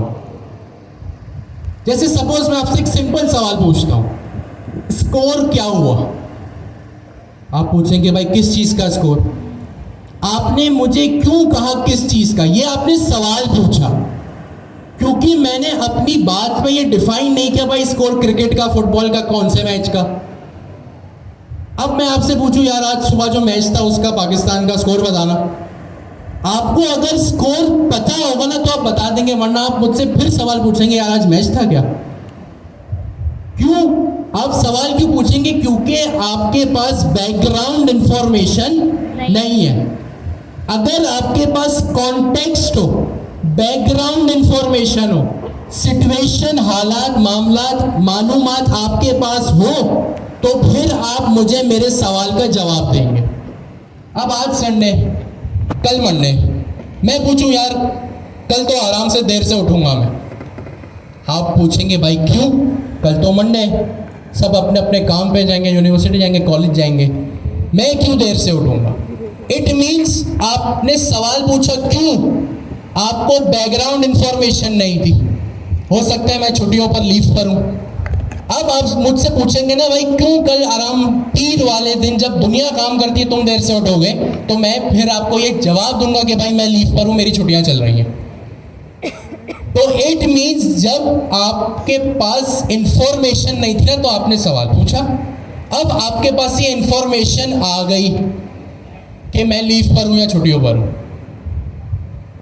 सही है। अब जब आपके पास किसी चीज की बैकग्राउंड इंफॉर्मेशन है, बैकग्राउंड इंफॉर्मेशन मतलब किसी भी चीज का आपके पास कॉन्टेक्स्ट है, तो फिर कन्वर्सेशन आगे बढ़ती है। अब मैंने आपको बता दिया मैं लीव पर हूं, फिर हम कन्वर्सेशन करेंगे आगे के, फिर आप बोलेंगे यार मुझे तो ऑफिस जाना है, तुम तो देर से उठो, जो भी है। सही है। मैं आपसे पूछूं स्कोर क्या हुआ, आपको ये भी पता था मैं क्रिकेट का पूछ रहा हूं, आपको ये भी पता था मैं जो है वो क्रिकेट का, आज सुबह मैच था। फिर मैं अगर आपसे पूछूं ना स्कोर क्या हुआ, तो आप बोलेंगे हाँ यार 200 पे 4 आउट। तो इट मीन्स अगर आपके पास बैकग्राउंड इंफॉर्मेशन है, कॉन्टेक्स्ट है, सिचुएशन आपको पता है कि किस डायरेक्शन में मैं सवाल कर रहा हूं, इट मीन्स ये है आपके पास कॉन्टेक्स्ट या नॉलेज। बैकग्राउंड कॉन्टेक्स्ट को आप यूं भी याद रख लें कि नॉलेज आपके पास ऑलरेडी है एक चीज़ की। हम कॉन्टेक्स्ट को यूं भी याद रख सकते हैं कि किसी भी चीज़ की नॉलेज होना। मैं आपसे पूछूं स्कोर क्या हुआ, तो इट मीन्स आपके पास इंफॉर्मेशन थी, आपको नॉलेज है कि भाई आज सुबह मैच था। ठीक है। मैं आपसे कहूं यार शारे फैसल से मत जाना, बहुत जाम होगा। अगर आपके पास नॉलेज है ना, हाँ भाई क्यों जाम होगा, शायद कोई कंस्ट्रक्शन चल रही हो, तो फिर आप बोलेंगे हाँ यार बिल्कुल सही है, वहाँ से तो मैं नहीं जाऊँगा। फिर हमारी कन्वर्सेशन कंटिन्यू होगी। अगर आपको किसी चीज़ की नॉलेज है इंफॉर्मेशन है, तो हम बात एक्सचेंज करेंगे, बातें होंगी। आपको फंक्शन कॉलिंग की नॉलेज है, हाँ या ना? भाई हमने फंक्शन कॉलिंग पढ़ा था, आपको नॉलेज है, यस और नो? यस। तो मैं कोई भी सवाल पूछूं ना, इट मीन्स आपको नॉलेज है फंक्शन कॉलिंग की, कि फंक्शन कॉलिंग क्या होता है। मैं आपसे पूछूं ना फंक्शन कॉलिंग क्या होता है, आपके पास फंक्शन कॉलिंग की नॉलेज है तो आप मुझे जवाब दे देंगे। मैं आपसे पूछूं ना भाई फॉर एग्जाम्पल क्लाउड कंप्यूटिंग क्या होता है, अगर आपके पास नॉलेज नहीं तो आप कहेंगे क्लाउड कंप्यूटिंग क्या होता है या मुझे नहीं पता, जो भी। इट मीन्स अगर आपके पास नॉलेज नहीं है किसी भी चीज़ की तो कन्वर्जेशन कंटिन्यू नहीं होती, फिर एक सवाल पूछा जाता है या कन्वर्जेशन रुक जाती है। लेकिन अगर किसी भी चीज़ की नॉलेज हो, बैकग्राउंड इंफॉर्मेशन हो या कॉन्टेक्स्ट हो, तो फिर कन्वर्जेशन कंटिन्यू होती है। मैं आपसे कहूँ, अगर फॉर एग्जाम्पल जैसे हिस्ट्री की डेट्स हैं, 23 मार्च भी हमारे लिए ज़रूरी है, 14 अगस्त भी ज़रूरी है। जब आप ये हिस्ट्री की डेट्स याद करते हैं ना, तो कॉन्टेक्स्ट भी याद करते हैं कि 23 मार्च को क्या हुआ था, 14 अगस्त को क्या हुआ था। अगर मैं आपसे पूछूं ना 14 अगस्त बहुत ज़रूरी दिन है हमारे लिए, तो क्यों ज़रूरी है? Independence day. तो आपके पास कॉन्टेक्स्ट है, नॉलेज है कि हाँ भाई इंडिपेंडेंस डे तो ज़रूरी है। अब आपके पास 23 मार्च भी ज़रूरी है, 14 अगस्त भी ज़रूरी है। दोनों की नॉलेज आपके पास है कि एक रेजोल्यूशन डे है, एक इंडिपेंडेंस डे है, तो ज़रूरी है। लेकिन अगर आपके पास कॉन्टेक्स्ट ना, मैं आपको कहूँ यार 28 फरवरी बहुत ज़रूरी है, आप बोलेंगे क्यों भाई ऐसा क्या हुआ 28 फरवरी को? क्योंकि 28 फेब से आपसे रिलेटेड आपके पास कोई बैकग्राउंड इंफॉर्मेशन नहीं है। सही है? मैं आपसे क्रिकेट का स्कोर पूछ सकता हूँ, कुछ भी पूछ सकता हूँ। मैं आपसे पूछूं यार अभी बाजा बजने के दिन आ रहे हैं, क्या आपको ये बात समझ आई या नहीं आई? क्यों आई? मैंने तो कुछ कहा ही नहीं, मैं तो सिर्फ इतना का बाजा बजेगा, क्योंकि 14 अगस्त है। फिर मैं कहूं उसके बाद आप लोगों का बैंड भी बजेगा। वो एग्जाम है। क्यों? क्योंकि आपका एग्जाम है। और इसी तरह अगर आपने बैकग्राउंड इंफॉर्मेशन आपको है तो इट मीन्स यहाँ पे आपके पास नॉलेज है, तो मेरी कही हुई बात या मेरा कहा हुआ जोक या मेरी कोई भी डिकोडेड इंफॉर्मेशन, वो कहते हैं ना दोस्तों में इशारों में बात होती है, तो उस इशारे का उसको कॉन्टेक्स्ट पता होता है। अक्सर दोस्तों में होता होगा भाई तू क्यों चलती गाड़ी में चढ़ रहा है, तो चलती गाड़ी में चढ़ने का क्या मतलब है कि भाई अगर आपको नॉलेज नहीं है तो बीच में मत बोलो, पहले पूछो कि हुआ क्या है। तो कॉन्टेक्स्ट का मतलब यहाँ पे यह है कि किसी भी चीज़ की नॉलेज होना ताकि कन्वर्जेशन या वर्क फ्लो आगे बढ़ सके। अब कन्वर्जेशन क्यों आगे बढ़ सके, ऐसा क्या है, ये हम बाद में डिस्कस करेंगे। पहले अपने बराबर वाले से ये डिस्कस करें कि कॉन्टेक्स्ट क्या होगा। ये कॉन्टेक्स्ट का मतलब होता है हमारी बात आगे बढ़ सके, कोई भी बीच में डिस्टरबेंस ना हो। सही है? आपने अपने फ्रेंड से पूछा कि कल क्लास में आओगे, उसने कहा नहीं। आप पूछेंगे क्यों? अब आपको नहीं पता था ना क्यों नहीं आएगा, मे बी वो कहीं बीच, तो उसने रीज़न बताया फॉर सपोज मेरी तबीयत ठीक नहीं है। अब आपको ये कॉन्टेक्स्ट मिल गया, ये बैकग्राउंड नॉलेज मिल गई कि वो क्लास में क्यों नहीं आएगा, तो इट मीन्स कन्वर्सेशन आगे बढ़ेगी। नेक्स्ट टाइम जब आप उससे मिलोगे ना, तो आप उससे ये नहीं पूछोगे कि तुम क्यों नहीं आए आज क्लास में, वो तो आपको वो ऑलरेडी बता चुका है कि वो क्यों नहीं आया, क्योंकि उसकी तबीयत ठीक नहीं थी। अब नेक्स्ट डे या नेक्स्ट टाइम जब आप उससे मिलेंगे तो आप उससे कन्वर्सेशन आगे बढ़ाएंगे। अब आप पूछेंगे कि भाई अब तबीयत कैसी है, क्यों अब आपने क्यों नहीं पूछा भाई तबीयत कैसी है, क्योंकि आपको ऑलरेडी एक कॉन्टेक्स्ट था, बैकग्राउंड नॉलेज थी कि भाई वो क्यों क्लास में नहीं आया। ठीक हो गया जी? अच्छा, क्यों ये ज़रूरी है, हमने क्यों इतनी लंबी चौड़ी डिस्कशन दी, ये और हमारी एजेंटिक एप्लीकेशन से इस कॉन्टेक्स्ट का क्या लेना देना है। हम एजेंट में, जी आप कुछ कह रही हैं? सॉरी, थोड़ा जोर से। आपको जवाब देना है, आप दे सकती हैं। थोड़ा जोर से प्लीज़।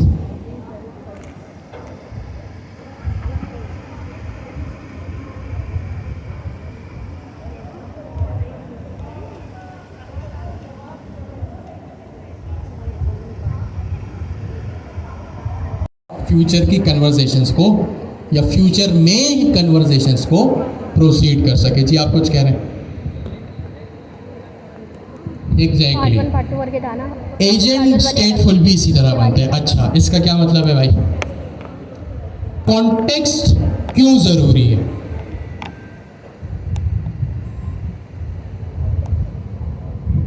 अच्छा जी, कॉन्टेक्स्ट का मतलब क्या है? पुरानी इंफॉर्मेशन को याद रखना।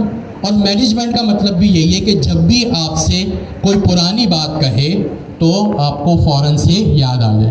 कॉन्टेक्स्ट, मैनेजमेंट, अगर इन दोनों लफ्ज़ को मिला दिया जाए तो कॉन्टेक्स्ट का मतलब पुरानी इंफॉर्मेशन को याद रखो, मैनेजमेंट का मतलब जो चीज़ें याद है उसको सही से याद रखो। सिंपल। मैनेजमेंट का मतलब क्या होता है? किसी भी चीज़ को सही से अपने पास स्टोर करना, उसकी देखभाल करना। अच्छा, अब क्यों ज़रूरी है ये कॉन्टेक्स्ट मैनेजमेंट? और हमारी एआई की एप्लीकेशन में इस कॉन्टेक्स्ट मैनेजमेंट के कॉन्सेप्ट का क्या काम है? हम अपनी एजेंटिक एप्लीकेशंस में किससे बात करते हैं? एजेंट से। एजेंट किससे बात करता है? हमारे लार्ज लैंग्वेज मॉडल से। इन सब बातों का मकसद ये है, क्यों ये बात इसलिए की गई, क्यों की गई? इसलिए की गई कि हमारे जो लार्ज लैंग्वेज मॉडल्स होते हैं वो स्टेटलेस होते हैं। क्या होते हैं? स्टेटलेस होते हैं। यानी अगर आप उनसे कोई भी बात कहें वो अगली बार में उसको भूल जाएंगे। ठीक है? एलएलएम सिर्फ और सिर्फ पर रिक्वेस्ट का मतलब हर रिक्वेस्ट पे वो काम करता है। हर रिक्वेस्ट का क्या मतलब? अब ये मैं टेक्निकल टर्म यूज़ की है। अब हर रिक्वेस्ट का मतलब क्या है कि जिस रिक्वेस्ट में आप उसके पास डाटा लेके गए बस उसको वो ही याद है, वो पुराना कुछ याद नहीं रखता।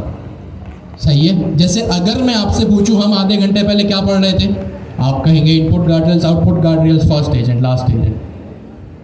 आपको पुरानी चीज़ें याद है। क्यों? क्योंकि आप स्टेटलेस नहीं हैं, आप सब स्टेट फुल है, याद सब है।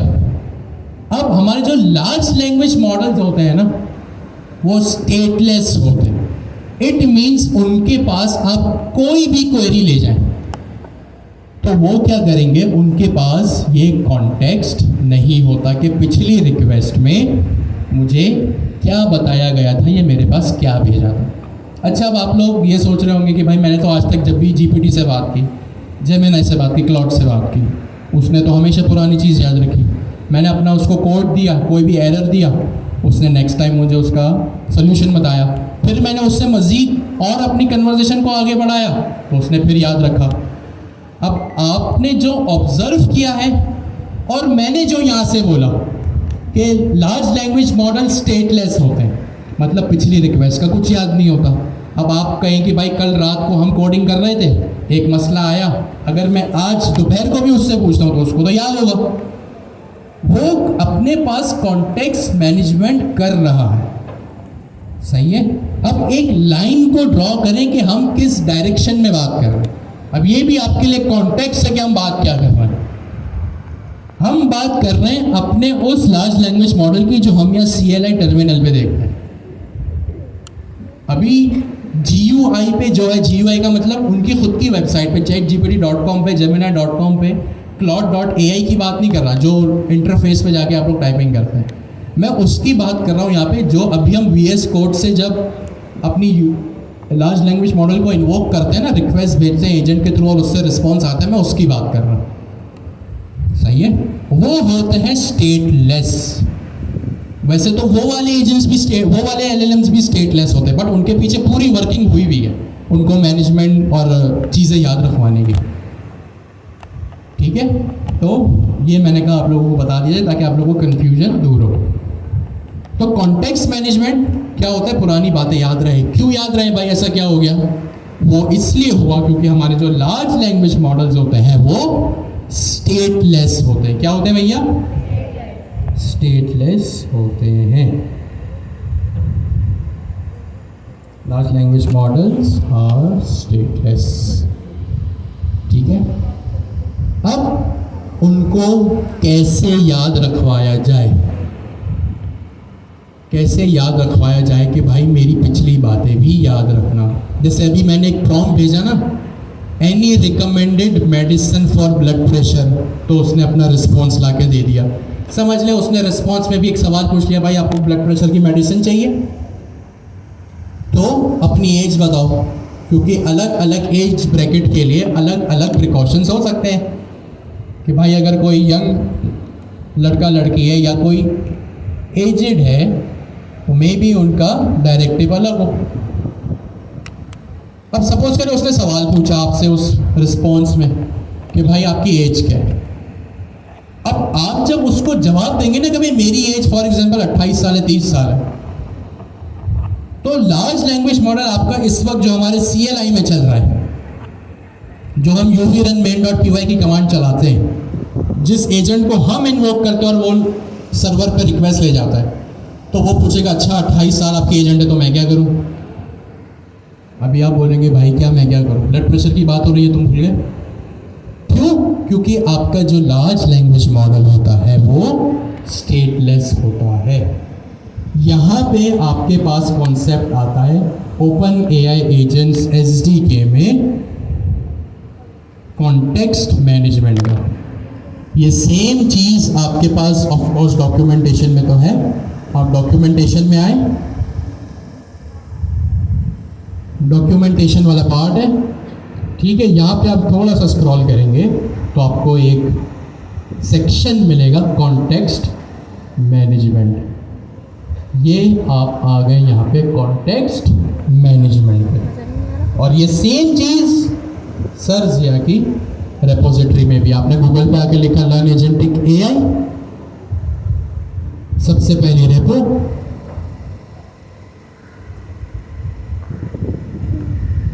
यहाँ पे आप आ गए, ये पूरी हमारी रेपोजिटरी है, ठीक है। इस पे कितने सारे कमिट्स हैं? तकरीबन ऑलमोस्ट 1900 कमिट्स होने वाले हैं। आपको कहाँ पे आना है? स्टेप 01 AI एजेंट फर्स्ट, इस पे आप आ गए। ये सारे लिंक्स आपके पास डिस्कॉर्ड 225 में भी मौजूद है, ठीक हो गया। अब यहाँ पे आप आ गए, देन आपके पास एक स्टेप 08 लोकल कॉन्टेक्स्ट। अब ये लोकल कॉन्टेक्स्ट क्यों लिखा है यहाँ पे, अभी हम इसको डिस्कस करते हैं। आप यहाँ पे आ गए और यह पूरा कोड सर जिया और उनकी टीम ने कोड, और ये रही उसकी एक्सप्लेनेशन, ठीक हो गया जी। तो कॉन्टेक्स्ट का मतलब होता है बैकग्राउंड इंफॉर्मेशन, ताकि आगे की कन्वर्सेशन, आगे की बातचीत कंटिन्यू हो सके। क्यों हो सके, क्या ज़रूरत है इसकी? क्योंकि हमारे लार्ज लैंग्वेज मॉडल्स जो होते हैं वो स्टेटलेस होते हैं। स्टेटलेस का मतलब वो कोई भी पिछली पुरानी चीज़ याद नहीं रखते। अब हसीब भाई आप हमें आसान लफ्ज़ों में बताएं कि क्या तरीके हैं इनको स्टेटफुल बनाने के या कॉन्टेक्स्ट प्रोवाइड करने के। अच्छा, यहाँ पर जो है दो लोकल कॉन्टेक्स्ट में समझ में आ गया आप लोगों की कॉन्टेक्स्ट होता क्या है। सर ने भी आपको समझा दिया कि कॉन्टेक्स्ट क्या होता है। सिंपल आपको चीज़ों को जो है याद रखने का नाम जो आपके पास कॉन्टेक्स्ट है, उसके साथ क्या क्या चीज़ें हुई वो सारी चीज़ें कॉन्टेक्स्ट ही हमने समझ ली। अब आती है कि कॉन्टेक्स्ट को मैनेज कैसे किया जाता है, जो उसका पूरा वर्ड है, हेडिंग जो है हमारी कॉन्टेक्स्ट मैनेजमेंट, और किस तरीके से उनको याद रखवाया जाता है एजेंट्स को। वो चीज़ें जो है हमारे SDK के अंदर, हमारे जो OpenAI SDK है उसके अंदर आपके पास इस तरीके को करने के लिए आपके पास दो टाइप्स होती हैं, ठीक है। दो तरीके के आपके पास क्या होते हैं, कॉन्टेक्स्ट होते हैं। फर्स्ट वन इज़ आपके पास जो होता है वो लोकल कॉन्टेक्स्ट होता है, second one is LLM context या एजेंट कॉन्टेक्स्ट जिसे आप बोलते हैं, ठीक है। दो कॉन्टेक्स्ट होते हैं, आई रिपीट कि फर्स्ट वन आपके पास है लोकल कॉन्टेक्स्ट, सेकंड वन आपके पास क्या है LLM कॉन्टेक्स्ट या एजेंट कॉन्टेक्स्ट आप उसको बोल सकते हो, ठीक है। अब समझते हैं कि ये लोकल कॉन्टेक्स्ट और जो है आपके पास LLM कॉन्टेक्स्ट होते क्या हैं। आसान लफ्ज़ों में जब आपके पास सिंपल हम इसको इस तरीके से कह सकते हैं कि जो आपका जो लोकल कॉन्टेक्स्ट होता है वो कॉन्टेक्स्ट, वो मेमोरी, वो कॉन्टेक्स्ट उसको कहते हैं।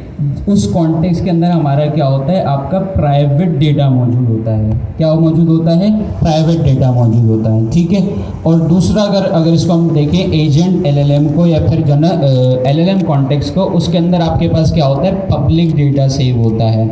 अब किस तरीके से, मिसाल के तौर पे अभी हमने जो है हैंड ऑफ समझा, इनपुट गार्ड्रेल समझा, ठीक है। अब इसके अंदर हो क्या रहा है, अब सबसे पहले कि हमने क्या किया कि आपके पास आपके एजेंट ने क्या किया कि कुछ जो है ना रिस्पॉन्स किया, ठीक है ना। आपने कोई क्वेरी पूछी थी, उसने जो है ना रिस्पॉन्स किया। GUI पे जो हम ChatGPT पे देख रहे हैं उससे हम क्या होता है कि हम उससे एक सवाल करते हैं, वो आपको जवाब देता है। आपको नहीं पता कि पीछे क्या हो रहा है, कौन सा एजेंट कॉल हुआ है, क्या हैंड ऑफ हुआ है, ठीक है, गार्ड्रेल्स लगे हुए थे, क्या लगे हुए थे, इसका आपको नहीं पता, ठीक है। या फिर इसको जो है इस तरीके से बोलें कि आपके पास क्या है कि जो आपका जो डेटा है सिर्फ आपको रिस्पॉन्स जनरेट हो रहा है, पीछे हैंड ऑफ क्या होगा, वो सारी चीज़ें क्या है वो उसके कॉन्टेक्स्ट में सेव है, और किस तरीके से वो सेव कर रहा है वो आपका क्या है, चीज़ें आपके पास सेव है। अब जो आप जिससे कन्वर्जेशन कर रहे हैं उस टॉपिक के ऊपर, वो कन्वर्जेशन का टॉपिक, वो कॉन्टेक्स्ट आपको भी पता है और आपके LLM को भी पता है, ठीक है, ठीक है। लेकिन कुछ ऐसी चीज़ें होंगी जो कि आपके LLM को नहीं पता होगी, आपके एजेंट को पता होगी। इट मीन्स मुझे पता होगी कि मेरे ChatGPT को मैंने जो बताया हुआ सिर्फ उसको वो पता है, ठीक है। और मेरे पास क्या होगा, उससे रिलेटेड एक्स्ट्रा इन्फॉर्मेशन भी होगी जो कि मैंने ChatGPT से नहीं उससे शेयर नहीं की होगी। अब वो जो मैंने अपने पर्सनली डेटा रखा हुआ है जो कि मेरा प्राइवेट डेटा कहलाता है, वो आपके पास क्या कहलाता है, आपका लोकल कॉन्टेक्स्ट। और वो चीज़ें, वो कन्वर्जेशन जो कि ChatGPT को भी पता है और मुझे भी पता है, मतलब मैं एजेंट हूँ, ये इसको इस तरीके से कर लीजिए, मैं कोई एजेंट है, एजेंट क्या करेगा, LLMs के पास जाएगा सवाल लेके। ऐसा ही होता है जो कि हम जो ना वर्क फ्लो समझते भी आ रहे हैं कि भाई एक एजेंट होगा, एजेंट के पास सवाल जाएगा, एजेंट क्या करेगा, उस क्यूरी को LLM से सॉल्व करवाएगा और रिस्पॉन्स जनरेट करके दे देगा, ठीक है ना। अब रिस्पॉन्स क्या आया है वो सारी चीज़ें किस किस को पता है, एक मुझे भी एजेंट को भी पता है और LLM को भी पता है। लेकिन इसके अलावा जो मैंने एक्स्ट्रा रिसर्च कर रखी है, फिर एक्स्ट्रा कुछ जो पॉइंट्स हैं जो उसके साथ शेयर नहीं किए हैं मैंने, वो मेरे क्या है, प्राइवेट है, मैंने उसके साथ शेयर नहीं किए हैं। तो जो मेरे पॉइंट्स हैं वो आपके पास किस कॉन्टेक्स्ट में कहलाएंगे, आपके पास लोकल कॉन्टेक्स्ट कहलाएगा। और जो आपके LLM को जो इन्फॉर्मेशन आपको पता है, आपके LLM को पता है, वो आपके पास क्या कहलाएगा, LLM कॉन्टेक्स्ट कहलाएगा। इसकी एग्जांपल इस तरीके से लेते हैं कि मिसाल के तौर पे मेरा एक बैंक अकाउंट है, HBL के अंदर मेरा बैंक अकाउंट है, ठीक है। अब उनके पास मेरा सारा डेटा सेव होगा, मेरी पर्सनल इन्फॉर्मेशन भी होगी, मेरे बैंक अकाउंट में अमाउंट कितना रखा हुआ है सेव होगा, ट्रांजेक्शन हिस्ट्री सेव होगी, ये सारी चीज़ें सेव होंगी, ठीक है। मेरा HBL में अकाउंट है, ठीक है। अब मैं किसी ATM में जाता हूँ, मैं UBL के ATM में गया पैसे निकलवाने के लिए, तो आप मुझे बताएं कि UBL को मेरी ट्रांजिशन हिस्ट्री या मेरा जो प्रीवियस HBL का अकाउंट का डेटा है वो सारा पता होगा, उसको नहीं पता होगा। क्यों नहीं पता होगा? क्योंकि HBL वालों ने उस डेटा को प्राइवेट रखा हुआ है, उन्होंने अपने डेटाबेस के ऊपर क्या रखा हुआ है, उस चीज़ को प्राइवेट रखा हुआ है, ठीक है ना। और जो ATM को पता है वो सिर्फ मेरा क्या पता है, आपके पास उसका अकाउंट, मेरा अकाउंट जिस नाम से, उसको सिर्फ वो पता होगा। तो मतलब क्या हुआ कि HBL वालों ने जो है मेरी जो इन्फॉर्मेशन है उसको दो चीज़ों के अंदर सेपरेट किया हुआ है, एक मेरी इन्फॉर्मेशन है प्राइवेट, एक मेरी इन्फॉर्मेशन है पब्लिक। पब्लिक इन्फॉर्मेशन से क्या हो रहा है कि मैं किसी भी बैंक के ATM में जाता हूँ, अपना जो है क्रेडिट कार्ड ऐड करता हूँ, पिन ऐड करता हूँ, वो मेरे को क्या करते हैं कि मैं पैसे निकलवा सकता हूँ, उसको पता होता है कि भाई मेरा अकाउंट किस नाम से, ठीक है। ये क्या है, पब्लिक चीज़ है, ठीक है। मतलब क्या है, LLM कॉन्टेक्स्ट में रखी हुई, अगर SDK के अंदर बात करें तो LLM कॉन्टेक्स्ट में, ठीक है। और वो चीज़ कि मेरी ट्रांजैक्शन हिस्ट्री क्या थी, मेरा इस मंथ में अकाउंट में कितने पैसे आए हैं, या फिर इससे रिलेटेड जितनी भी इन्फॉर्मेशन है वो HBL वालों ने अपने डेटाबेस के अंदर सेव रखी हुई है, वो आपके पास क्या है, पब्लिक नहीं है, वो आपके पास क्या है, HBL वालों के पास प्राइवेट है, ठीक है ना। तो ये डिफरेंस होता है एलएलएम कॉन्टेक्स्ट में और एजेंट कॉन्टेक्स्ट में। सिंपल ये प्राइवेट और पब्लिक का डिफरेंस है। लोकल कॉन्टेक्स्ट मतलब आपका वो डेटा जो कि आपके पास क्या होता है, प्राइवेटली होता है, और एलएलएम कॉन्टेक्स्ट में वो डेटा सेव करवाते हैं जो कि आपके पास क्या होता है, पब्लिकली डेटा रखा हुआ होता है। ठीक है, ज़बरदस्त। सब हसीब भाई ने बिल्कुल डिटेल में एक्सप्लेनेशन के साथ साथ एग्जांपल्स देके भी समझाया। हमारे पास according to sir Haseeb and documentation 2 तरह के context OpenAI agents SDK में होते हैं। मैं अगर डॉक्यूमेंट यहाँ तो मैंने लिख दिया, वो लिखा जो हसीब भाई कह रहे थे। डॉक्यूमेंटेशन में और सर ज़िया की रेपो में भी आके आप ये देख सकते। सबसे पहले डॉक्यूमेंटेशन में आते हैं। हमारे पास ओपन एआई एजेंट्स एसडीके में 2 तरह के कॉन्टेक्स्ट अवेलेबल होते हैं। सबसे पहला कॉन्टेक्स्ट होता है लोकल कॉन्टेक्स्ट। क्या अवेलेबल होता है? Local context. ये लिखा, context is an overloaded term. There are 2 main classes context that we might need to care about. Context available locally to your code. The data and this data and dependencies you might need when tool call function run, handoff और life cycle। ठीक है, जो भी है, हमें सिर्फ हमने tool call पढ़ लिया, हैंड ऑफ पढ़ लिया, तो हमें समझ में आ गया कि हमारा जो लोकल कॉन्टेक्स्ट है, ठीक है, हमारा जो लोकल कॉन्टेक्स्ट है वो सिर्फ और सिर्फ हमारे कोड बेस की हद तक रहता है। अच्छा, लोकल का क्या मतलब है? लोकल का मतलब है जो जहाँ का नेटिव हो।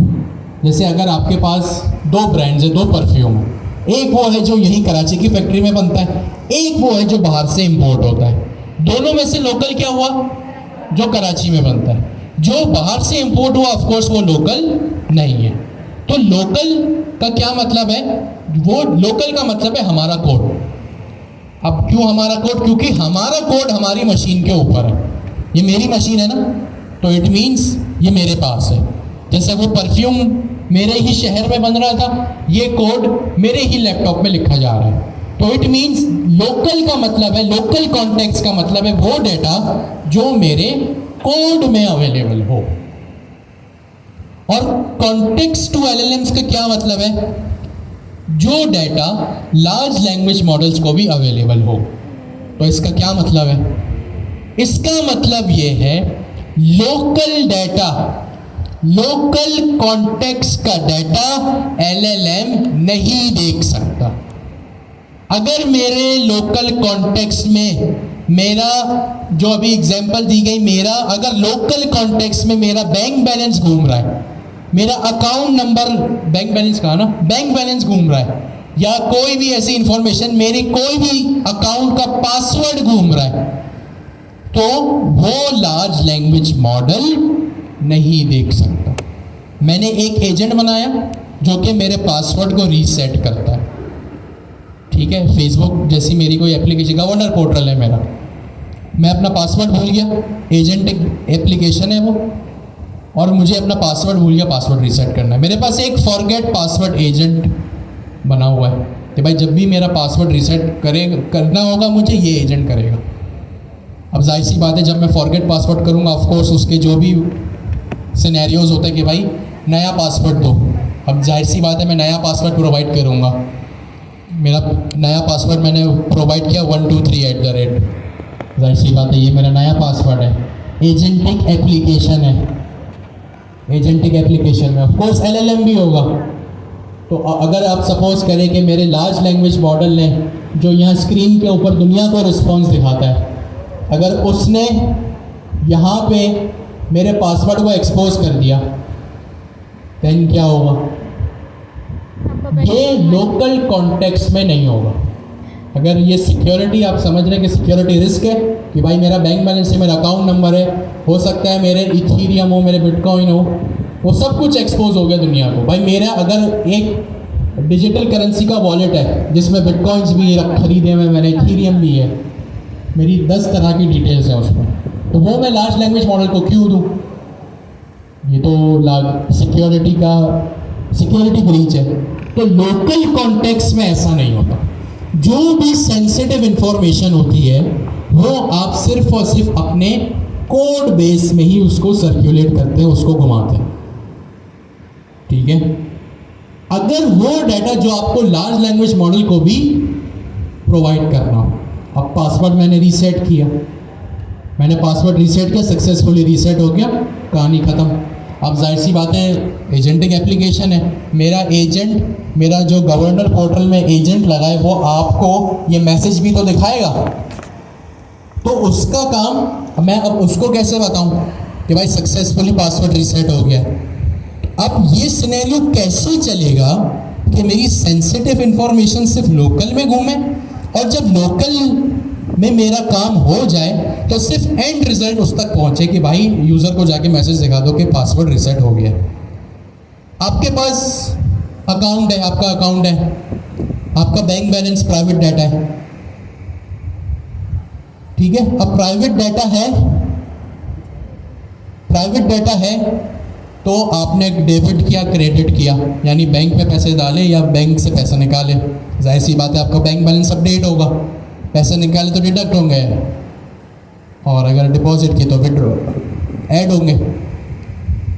अब कैसे हो ये कि भाई प्राइवेट डाटा जो आपका बैंक बैलेंस अपडेट हो रहा है वो डाटा आपका सेफ रहे, और बस जब प्राइवेट अपडेट हो जाए डाटा या ये थैंक यू का मैसेज दिखा रहा हूँ तो वो लार्ज लैंग्वेज मॉडल को होता है। तो हमारे पास दो किस्म के कॉन्टेक्स्ट होते हैं यहाँ पे, एक लोकल कॉन्टेक्स्ट जो कि कोड के इर्द गिर्द ही घूमता है हमारा, और एक होता है एजेंट या LLM कॉन्टेक्स्ट जिसमें हमारा प्राइवेट डाटा हम एक्सपोज नहीं करते, सिर्फ वो डाटा एक्सपोज करते हैं जो पब्लिकली हमें अवेलेबल करना होता है।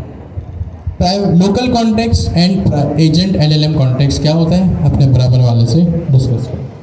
कंटिन्यू हो कन्वर्सेशन, क्यों कंटिन्यू हो? ताकि हमारे लार्ज लैंग्वेज मॉडल के साथ हमारी बातचीत चलती रहे। और क्यों चलती रहे? वो इस वजह से इसकी ज़रूरत आन पड़ी क्योंकि हमारे जो लार्ज लैंग्वेज मॉडल्स होते हैं वो स्टेटलेस होते हैं। और ये हम अब कैसे याद रखवाएं अपने लार्ज लैंग्वेज मॉडल्स को कि भाई आपने ये याद रखना है या वो याद रखना है? हमारे पास दो तरीके हैं, एक लोकल कॉन्टेक्स्ट और दूसरा एजेंट या LLM based context. Local context सिर्फ और सिर्फ हमारे कोड बेस में सर्कुलेट करता है, एंड एजेंट कॉन्टेक्स्ट वो डाटा जो हमारे लार्ज लैंग्वेज मॉडल को भी एक्सपोज हो। सही है? अच्छा जी, अब हम आते हैं अपनी इम्प्लीमेंटेशन की तरफ। सबसे पहले लोकल कॉन्टेक्स्ट को हम डिस्कस करेंगे। लोकल कॉन्टेक्स्ट आपके पास यहाँ पे पूरा आपके पास एक चीज़ लिखी हुई है, ठीक है। हम इसी को डिस्कस कर करके अपना कोड लिखेंगे। This is represented local context, this is represented via run context wrapper class and the context property within it। अब आपको ये बात पता है, ये सेंटेंस तो समझ आ गया होगा कि भाई हमारे पास एक रन कॉन्टेक्स्ट रैपर नाम की क्लास होती है, और उस क्लास, और ऑफ कोर्स क्लासेस में आपके पास क्या अवेलेबल होता है भैया? नोड मॉड्यूल्स अवेलेबल होते हैं, पाई प्रोजेक्ट टॉमिल अवेलेबल होता है। क्या बात, ये तो लेटेस्ट न्यूज़ है।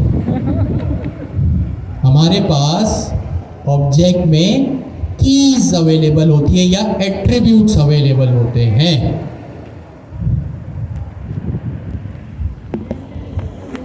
ठीक है, तो ये बात आपको समझ में आ गई कि हमारे पास एक रन कॉन्टेक्स्ट रैपर नाम की क्लास होती है और उसमें एक कॉन्टेक्स्ट नाम की प्रॉपर्टी होती है। जैसे एजेंट नाम की हमारे पास क्लास थी, उसमें name, instructions, input output guardrails, tools नाम के हमारे पास प्रॉपर्टीज कह लें आप, या एट्रीब्यूट्स कह लें, आर्ग्यूमेंट्स कह लें, कुछ भी कह लें, वो आपके पास अवेलेबल होते हैं।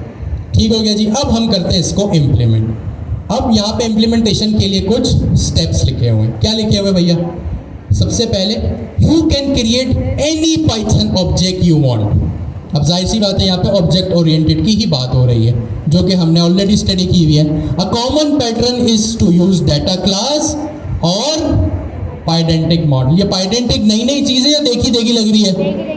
हमने लास्ट क्लास में पाइडेंटिक को डिस्कस किया था कि आपकी बहुत सारे फीचर्स में से एक फीचर पाइडेंटिक ये देता है कि आपका स्कीमा मतलब ऑब्जेक्ट का स्ट्रक्चर बनाता है और वैलिडेशन भी अपने बिहाफ पे ये करता है। सबसे पहले हम एक काम करते हैं, पाइथन का एक ऑब्जेक्ट बना लेते हैं।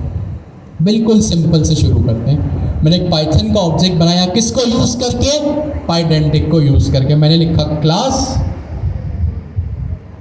ऑब्जेक्ट बनाऊंगा ऑफ कोर्स, सबसे पहले ऑब्जेक्ट के लिए तो क्लास ज़रूरी होती, तो मैंने क्लास बना दी, क्लास यूज़र इन्फो। अब क्योंकि क्लास है तो राउंड ब्रैकेट्स या इनहेरिटेंस होगी, या ऐसे ही मेरा कोड समझ जाएगा कि भाई पाइडेंटिक यूज़ करना है।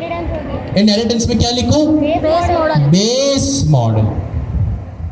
अब बेस मॉडल मैंने ऑलरेडी इंपोर्ट किया हुआ है तो मैंने यहाँ पे लिख लिया। जिनको नहीं पता बेस मॉडल, वो मैं सबसे ऊपर आया और आप देख सकते हैं यहाँ पे कि मेरे पास फ्रॉम पाइडेंटिक इंपोर्ट बेस मॉडल। अच्छा, इस पाइडेंटिक को अलग से इंस्टॉल करने की नीड नहीं है। जब आप ओपन एआई एजेंट्स का जब पैकेज डाउनलोड करते हैं ना, UV add OpenAI agents, तो पाइडेंटिक खुद ही डाउनलोड हो जाता है, आपके पास खुद ही इंस्टॉलेशन पैकेज में बन के आ जाता है। ठीक हो गया, तो मैंने इंपोर्ट किया फ्रॉम पाइडेंटिक इंपोर्ट बेस मॉडल। अब इनहेरिटेंस यहाँ पे हुई। अब मैं ये टेक्निकल अल्फाज इसलिए यूज़ कर रहा हूँ क्योंकि आप लोगों को ये सब चीज़ें पता हैं। इनहेरिटेंस क्यों? क्योंकि जब भी चाइल्ड क्लास के राउंड ब्रैकेट्स में किसी दूसरी क्लास का नाम हो तो वो चाइल्ड क्लास बन जाती है और ये पेरेंट बन जाती है। इनहेरिटेंस से होता क्या है?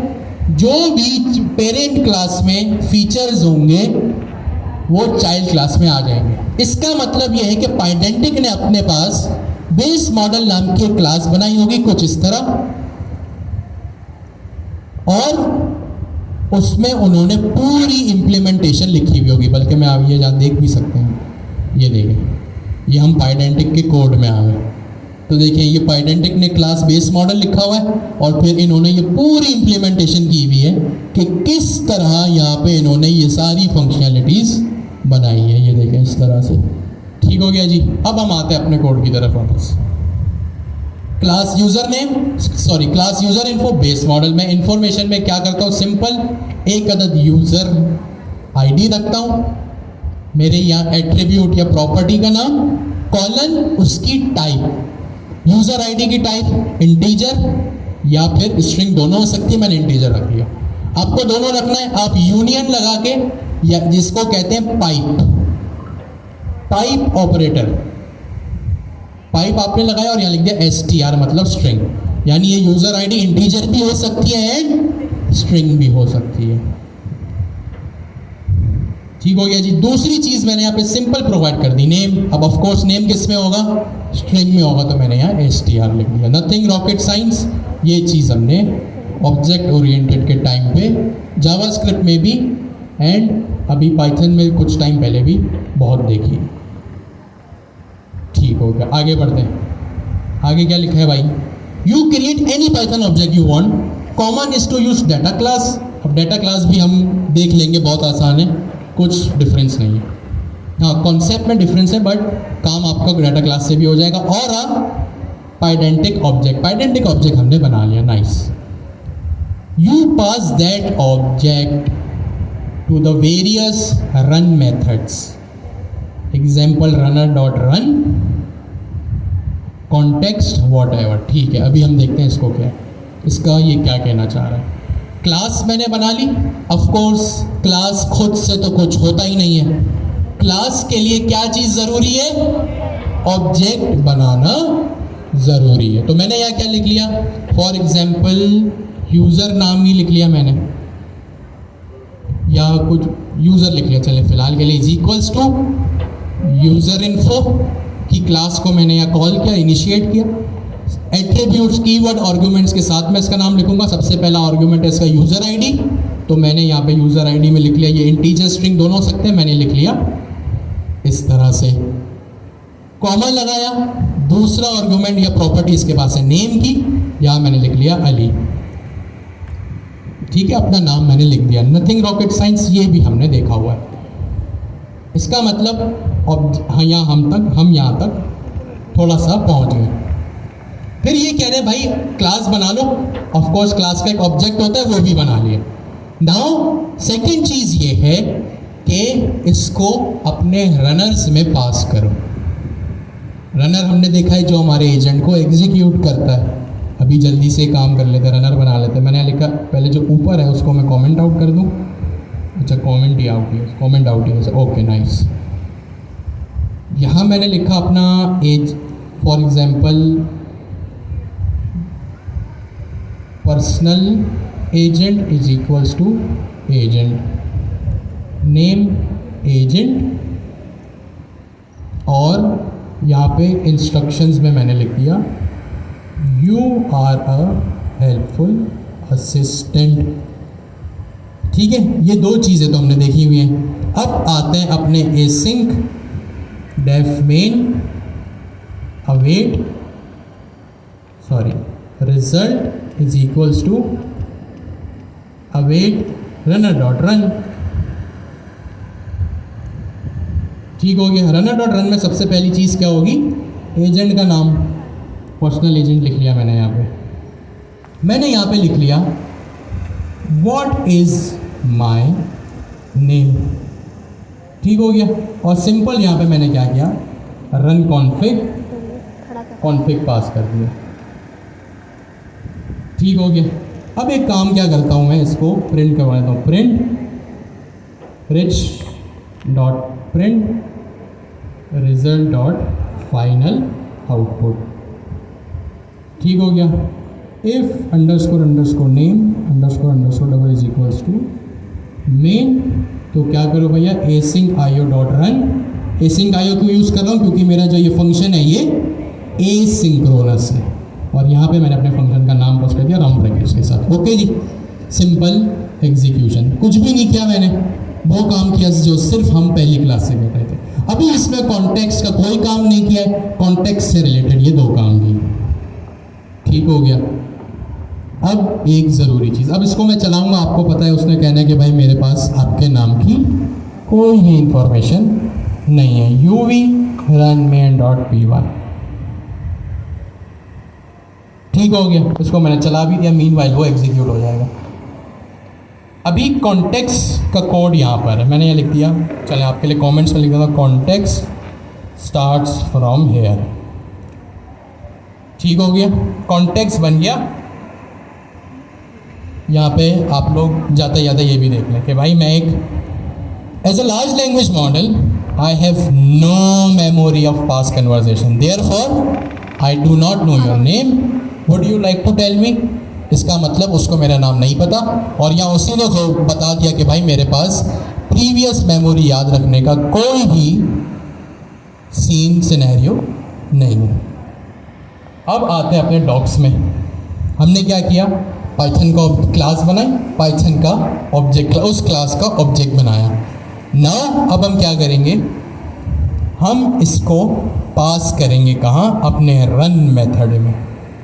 नंबर, अब सुनने वाली चीज़ गौर से, हमारे जो रनर्स होते हैं, अभी तक आपने क्या देखा कि रनर आपके क्या कर रहे थे, एजेंट को एग्जीक्यूट कर रहे थे।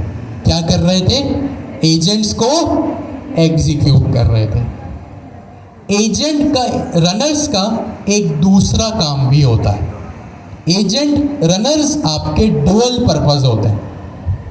ठीक है, रनर्स का दूसरा काम क्या होता है, आपके कोड को कॉन्टेक्स्ट प्रोवाइड करना। सही है। आपके जो रनर्स होते हैं, ये रनर्स है ना आपके, ये आपका रनर है जिसमें आज तक आप एक एजेंट पास करते थे, एक यूज़र इनपुट पास करते थे और एक कॉन्फिग पास करते थे। ये आपका क्या है भैया, रनर है। आज तक आप ये काम करते थे। अब रनर्स क्या करते हैं, आपके कोड को यानी लोकली आपके कोड को कॉन्टेक्स्ट भी प्रोवाइड करते हैं। अब किस तरह करते हैं अभी हम देखते हैं। मैं डॉक्यूमेंटेशन में आया, आपके पास ये सारी एग्जांपल बनी हुई है यहाँ पे। ये रहा आपका रनर यहाँ पे आपको पता था स्टार्टिंग एजेंट क्या होता है। आप जो एजेंट लिखते थे ना आज तक, आप वहाँ स्टार्टिंग एजेंट भी लिख सकते हैं कीवर्ड आर्गुमेंट्स के साथ। इनपुट लिखते थे, अब हम डायरेक्ट स्ट्रिंग पास करते थे, आप इनपुट का कीवर्ड भी पास कर सकते हैं। जो एक नई चीज़ अब आपके लिए है वो क्या है, ये कॉन्टेक्स्ट की ये कॉन्टेक्स्ट का पैरामीटर जो है वो आप लोगों के लिए न्यू है। तो यहाँ पे क्या होगा, कॉन्टेक्स्ट और आपके ऑब्जेक्ट का नाम। ये क्या चीज़ है भैया, कॉन्टेक्स्ट यानी आपके रनर की प्रॉपर्टी, और यहाँ पे क्या पास हो रहा है, context is equals to user info. अब ढूंढते हैं यूज़र इन्फो कहाँ पर है। हमने स्क्रॉल किया, ये रहा user info. User info variable है।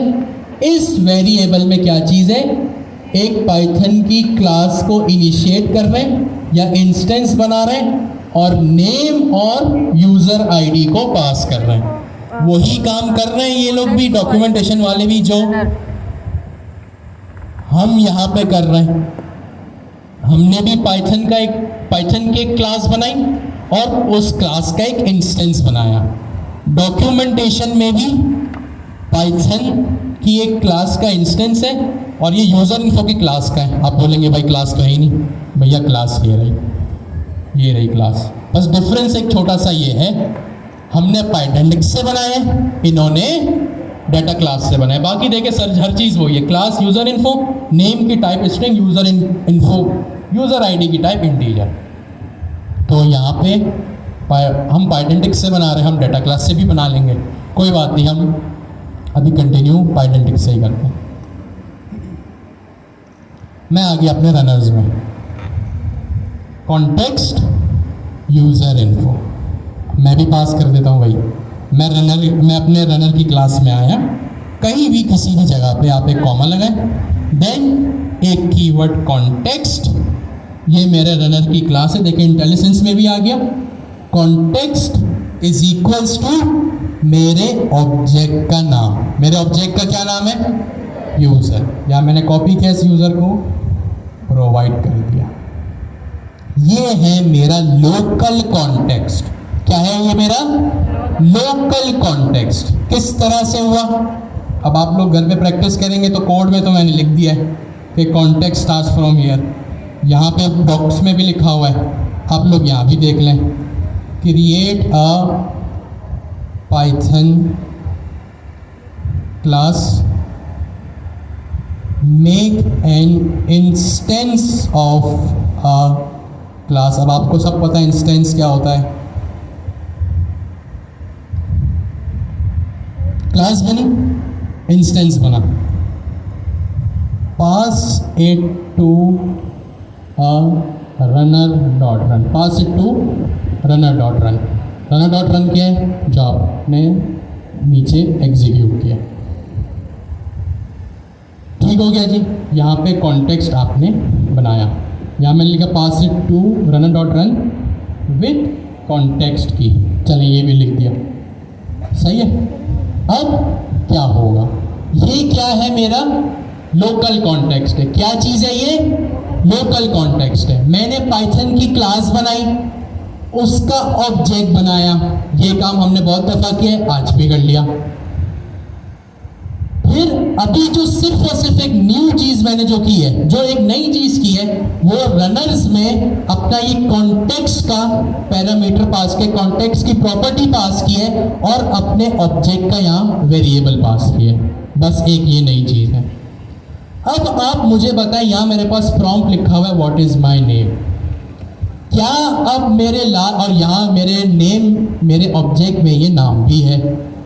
क्या अब मेरे LLM को जब मैं पूछूंगा UV run main dot py करके, क्या मेरे, सोच के बताइएगा, क्या मेरे लार्ज लैंग्वेज मॉडल को अब मेरा नाम पता होगा?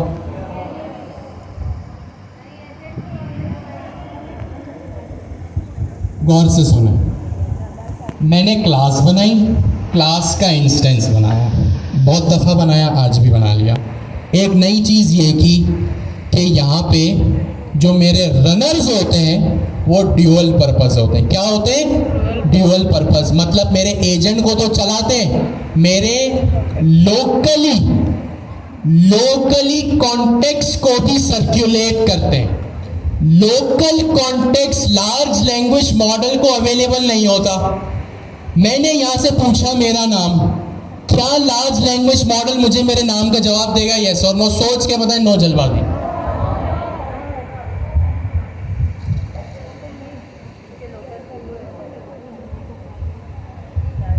क्यों? उसको नहीं पता, एजेंट को नहीं पता कि मेरा कॉन्टेक्स्ट में नाम क्या है। ठीक है, क्यों? वही तो मैं पूछ रहा हूँ। सॉरी, नहीं, वो तो बात की बात है ना, अभी का बता भाई। अभी अगर मैं पूछता हूँ अपने एजेंट को कि मेरा नाम क्या है, मुझे जवाब मिलेगा? जवाब तो मिलेगा ऑफ कोर्स। क्या उसको मेरा नाम पता होगा?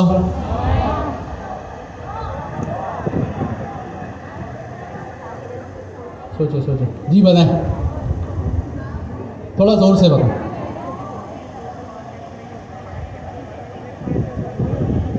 एजेंट रन होगा तो कॉन्टेक्स्ट भी जाएगा, तो मेरा नाम का जवाब आएगा नहीं आएगा?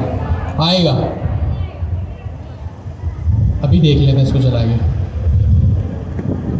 इसको मैंने कह रही हूँ UV रन main.py। या हो क्या रहा है, मेरे पास मैंने क्लास बनाई, उसके ऑब्जेक्ट को इनिशियलाइज किया, और अभी मैंने अपने कॉन्टेक्स्ट में रनर्स में कॉन्टेक्स्ट पास किया। रनर्स मेरे होते हैं डुअल पर्पस। डुअल पर्पस किस तरह से? रनर्स एक तो एजेंट चलाता है जो हम पहली क्लास से देख रहे हैं, दूसरा काम ये काम लोकली ये भी करता है कि मेरे कोड में मेरी इंफॉर्मेशन को फैलाता है, मेरे कॉन्टेक्स्ट को लोकली सर्कुलेट करता है। ठीक है, हमने देखा। अच्छा, कॉन्टेक्स्ट मैनेजमेंट यहाँ हो गई। कौन सी कॉन्टेक्स्ट मैनेजमेंट हुई? Local context according to documentation large language models को अवेलेबल नहीं होती। ये लिखा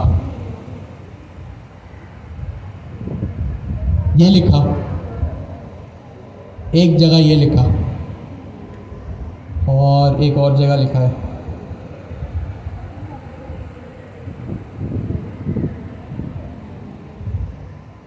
अच्छा, मैं एक और जगह लिखा है, पहले हम इसको वैलिडेट कर लें।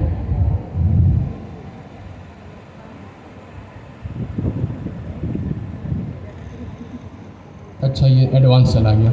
लार्ज लैंग्वेज मॉडल को मेरा लोकल, अब आप लोगों ने कहा कि भाई ये लोकल कॉन्टेक्स्ट है, ये क्या है भैया?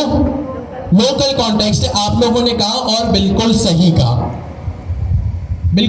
उसमें कोई दो राय नहीं है। अब मेरी भी सुन लो, डॉक्यूमेंटेशन की भी सुन ले। लोकल कॉन्टेक्स्ट मेरे लार्ज लैंग्वेज मॉडल को अवेलेबल नहीं होता, और ये लोकल कॉन्टेक्स्ट है। ठीक है, अब क्या इसको मेरा नाम पता होगा? अच्छा, सबका इनपुट फीडबैक वेलकम है जी, प्लीज़। कॉन्टेक्स्ट पास कैसे होगा वो नहीं, मैं अभी इस सिचुएशन पे जिस स्टेज पे हमें वो पता है।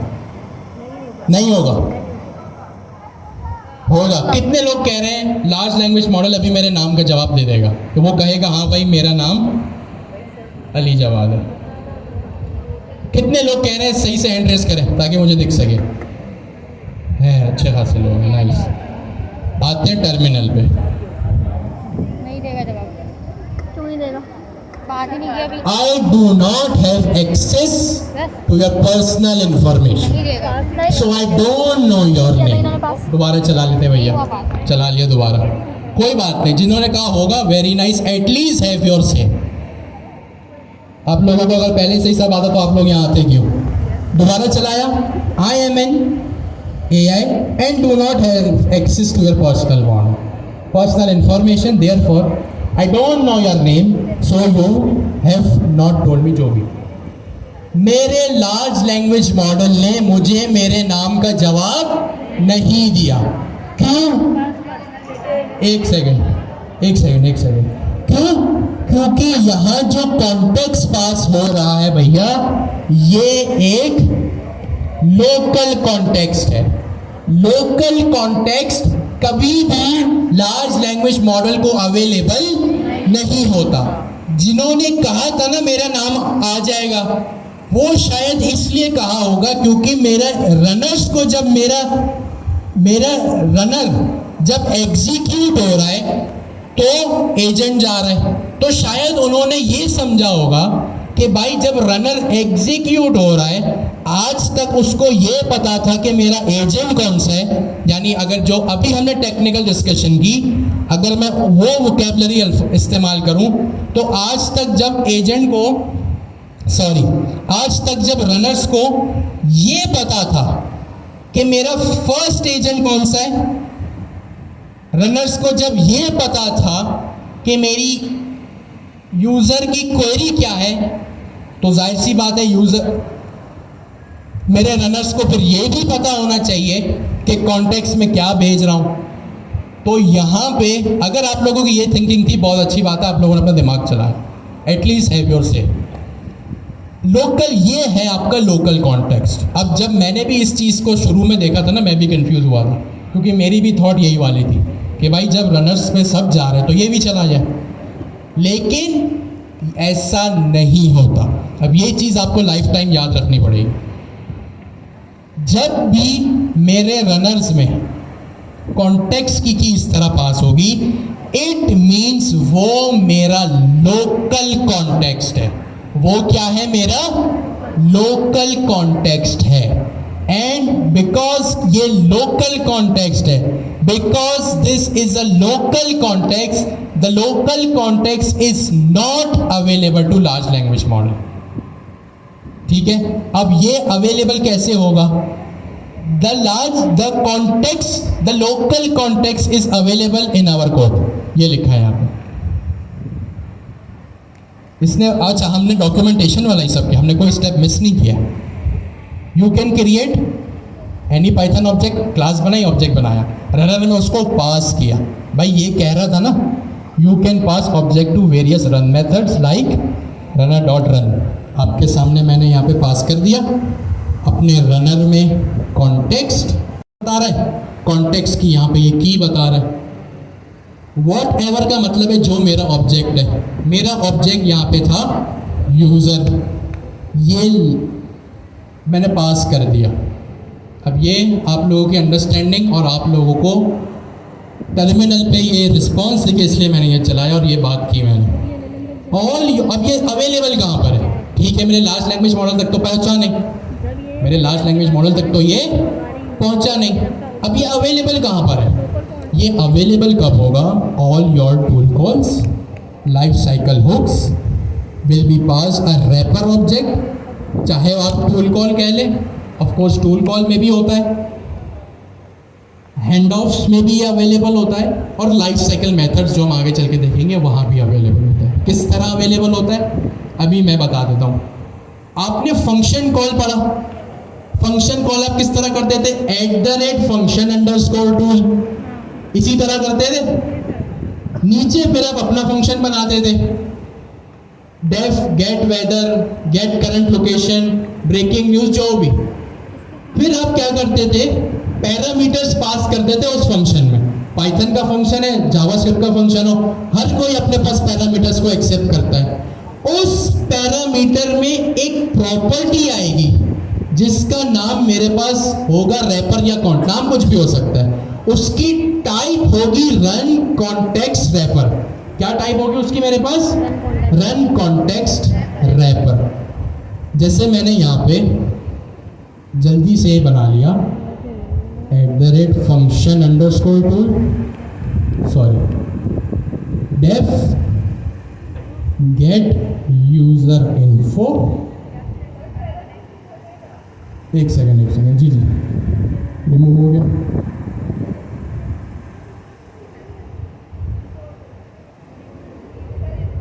कर दिया इनको। और यहाँ पे इसको मैंने फिलहाल के लिए पास कर दिया। पास मतलब इसको बाईपास कर दो, इसकी कोई इम्प्लीमेंटेशन अभी के लिए नहीं। अच्छा, यहाँ पे मैंने काम कर दिया अपना, फंक्शन अंडरस्कोर टूल बनाया। क्यों बनाया?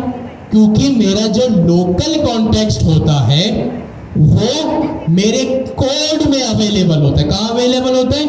कोड में। मेरे कोड में तो बहुत सारी चीज़ें, कोड में भी कहाँ पर? वो मेरे फंक्शन टूल्स हो सकते हैं, टूल कॉलिंग हो सकती है, हैंड ऑफ्स हो सकता है, वो क्या हो सकता है? मेरा एजेंट लाइफ साइकिल हुक हो सकते हैं। हम आगे जाके पढ़ेंगे, बट डॉक्यूमेंटेशन में तो हमने बता दिया। ठीक है, यहाँ पे मैंने लिखा अपने फंक्शन कॉल, हमने ये पढ़ा है तो हम इसको देख रहे हैं। पैरामीटर का नाम कुछ भी हो सकता है, मैंने इसका नाम रख दिया कुछ भी। ठीक है, कुछ भी नाम हो सकता है। आप अक्सर डॉक्यूमेंटेशन में देखेंगे इसका नाम या तो कॉन्टेक्स्ट है या रैपर है। ठीक है, क्या है? कॉन्टेक्स्ट है या रैपर। अब मैंने इसका नाम रख दिया कॉन्टेक्स्ट कॉलन, इसकी एक टाइप होगी क्या? Run context wrapper. कहाँ लिखा है भाई? ये डॉक्यूमेंटेशन में लिखा है। इसको मैंने यहाँ से किया कॉपी और यहाँ पे लाके कर दिया पेस्ट। इसकी एक टाइप होगी जो कि मेरा ये यूजर इन्फो होगा। ठीक है, अच्छा इसको इंपोर्ट नहीं किया मैंने। रन कॉन्टेक्स्ट रैपर मेरा इंपोर्ट होगा एजेंट्स के मॉड्यूल से। कहाँ से इंपोर्ट होगा? एजेंट्स के मॉड्यूल से। यहाँ पे मैंने इसको इस तरह लिख दिया। अब जब मैं रिटर्न करवाऊंगा ना, तो मैं अपने इस रैपर को रिटर्न करवा सकता हूँ। अब क्या होगा? अब डॉट्स को कनेक्ट करें। कोड तो आप लोग एक दो दफा प्रैक्टिस करेंगे, हैबिट बन जाएगी। कॉन्सेप्ट समझे। सॉरी, मैंने अपने लार्ज लैंग्वेज मॉडल से क्या सवाल पूछा, वो सब आपको बैकग्राउंड आपको पता है।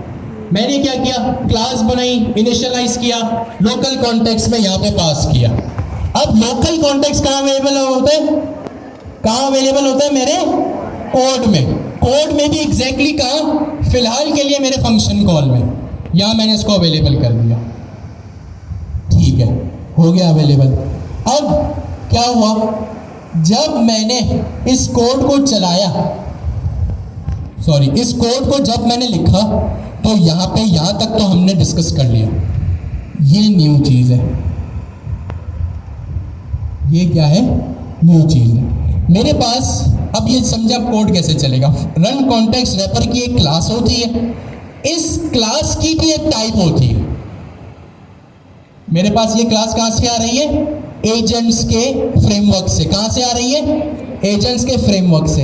इसकी भी एक टाइप होगी जो कि मेरा ऑब्जेक्ट होगा जो मैंने बनाया, जो कि क्लास होगी जो मैंने बनाया। सही है? यहाँ पे ऑफ कोर्स ये आप देख के भी पता लगा सकते हैं। रन कॉन्टेक्स्ट रैपर की क्लास जो कि एजेंट्स के मॉड्यूल से आ रही है, इसकी टाइप डिफाइन करने का एक सिंटैक्स होता है। आप लगाएंगे स्क्वायर ब्रैकेट और अपनी क्लास का नाम। It means run context wrapper, जो डॉक्यूमेंटेशन बोल रही थी कि भाई लोकल कॉन्टेक्स्ट अवेलेबल होता है कहाँ? रन कॉन्टेक्स्ट के रैपर में। रन कॉन्टेक्स्ट के रैपर में मैंने यहाँ पे अपनी क्लास भी पास कर दी। अब जब मैंने अपनी क्लास पास की तो यहाँ इसका ऑब्जेक्ट बना हुआ है। इट मीन्स ये चीज़ उठ के यहाँ आ गई। अब ये कोड कैसे चलेगा? अब फंक्शन कॉलिंग के कॉन्सेप्ट को भी ध्यान में लाएं। What is my name? ये वो सवाल है जिसका जवाब मेरे लार्ज लैंग्वेज मॉडल के पास नहीं है। है कि नहीं है? नहीं है। जब भी लार्ज लैंग्वेज मॉडल के पास किसी सवाल का जवाब नहीं होता तो वो क्या करते हैं? फंक्शन कॉलिंग करते हैं। क्या करते हैं? फंक्शन कॉलिंग करता है। और अब जब ये फंक्शन कॉल करेगा तो ये देखेगा कि भाई यहाँ पे रैपर की क्लास है और इसमें ये रिटर्न हो रहा है। अब मैं इसको फंक्शन कॉलिंग है तो एजेंट में टूल्स के पैरामीटर में मैं इसको यहाँ पे कर दूंगा रैप। ये सारा कॉन्सेप्ट घूम फिर के कोड में इस तरह चल रहा है। अब जब मैं इसको चलाऊंगा रैपर डॉट कॉन्टेक्स्ट, आपके पास रैपर का ऑब्जेक्ट होता है और उसमें कॉन्टेक्स्ट की प्रॉपर्टी होती है। यहाँ लिखा ये क्लास है with in a context property with in it. अब जब मैं चलाऊँगा तो ये चीज़ चल जाएगी। ठीक है, तो ये कोड इस तरह से जो मैंने क्लास बनाई अपने नीचे रनर्स में अवेलेबल किया, उसको लोकल कॉन्टेक्स्ट के ज़रिए फिर वो पूरी घूम के मेरे फंक्शन कॉल को मिल रही है। मेरे फंक्शन कॉल मैंने एजेंट को दिया और एजेंट से मुझे रिस्पॉन्स आ गया। तो ये था मेरा क्या चीज़ भैया, लोकल कॉन्टेक्स्ट। अभी भी इसमें बहुत सारी चीज़ है। ये कोड जो शुरू से लेकर अब तक हमने किया है, आपको इसका सब गिटहब रिपोजिटरी पे मिल जाएगा। प्रैक्टिस करें, होमवर्क मैं आपको अवेलेबल कर दूंगा। आपने सिंपल क्लास बना के टूल कॉल के ज़रिए जो हमने कोडिंग की है, इसी के ज़रिए आपने अपना होमवर्क कंप्लीट करना है। ठीक है, थैंक यू सो मच। अल्लाह हाफ़िज़, मुलाकात होगी नेक्स्ट क्लास में।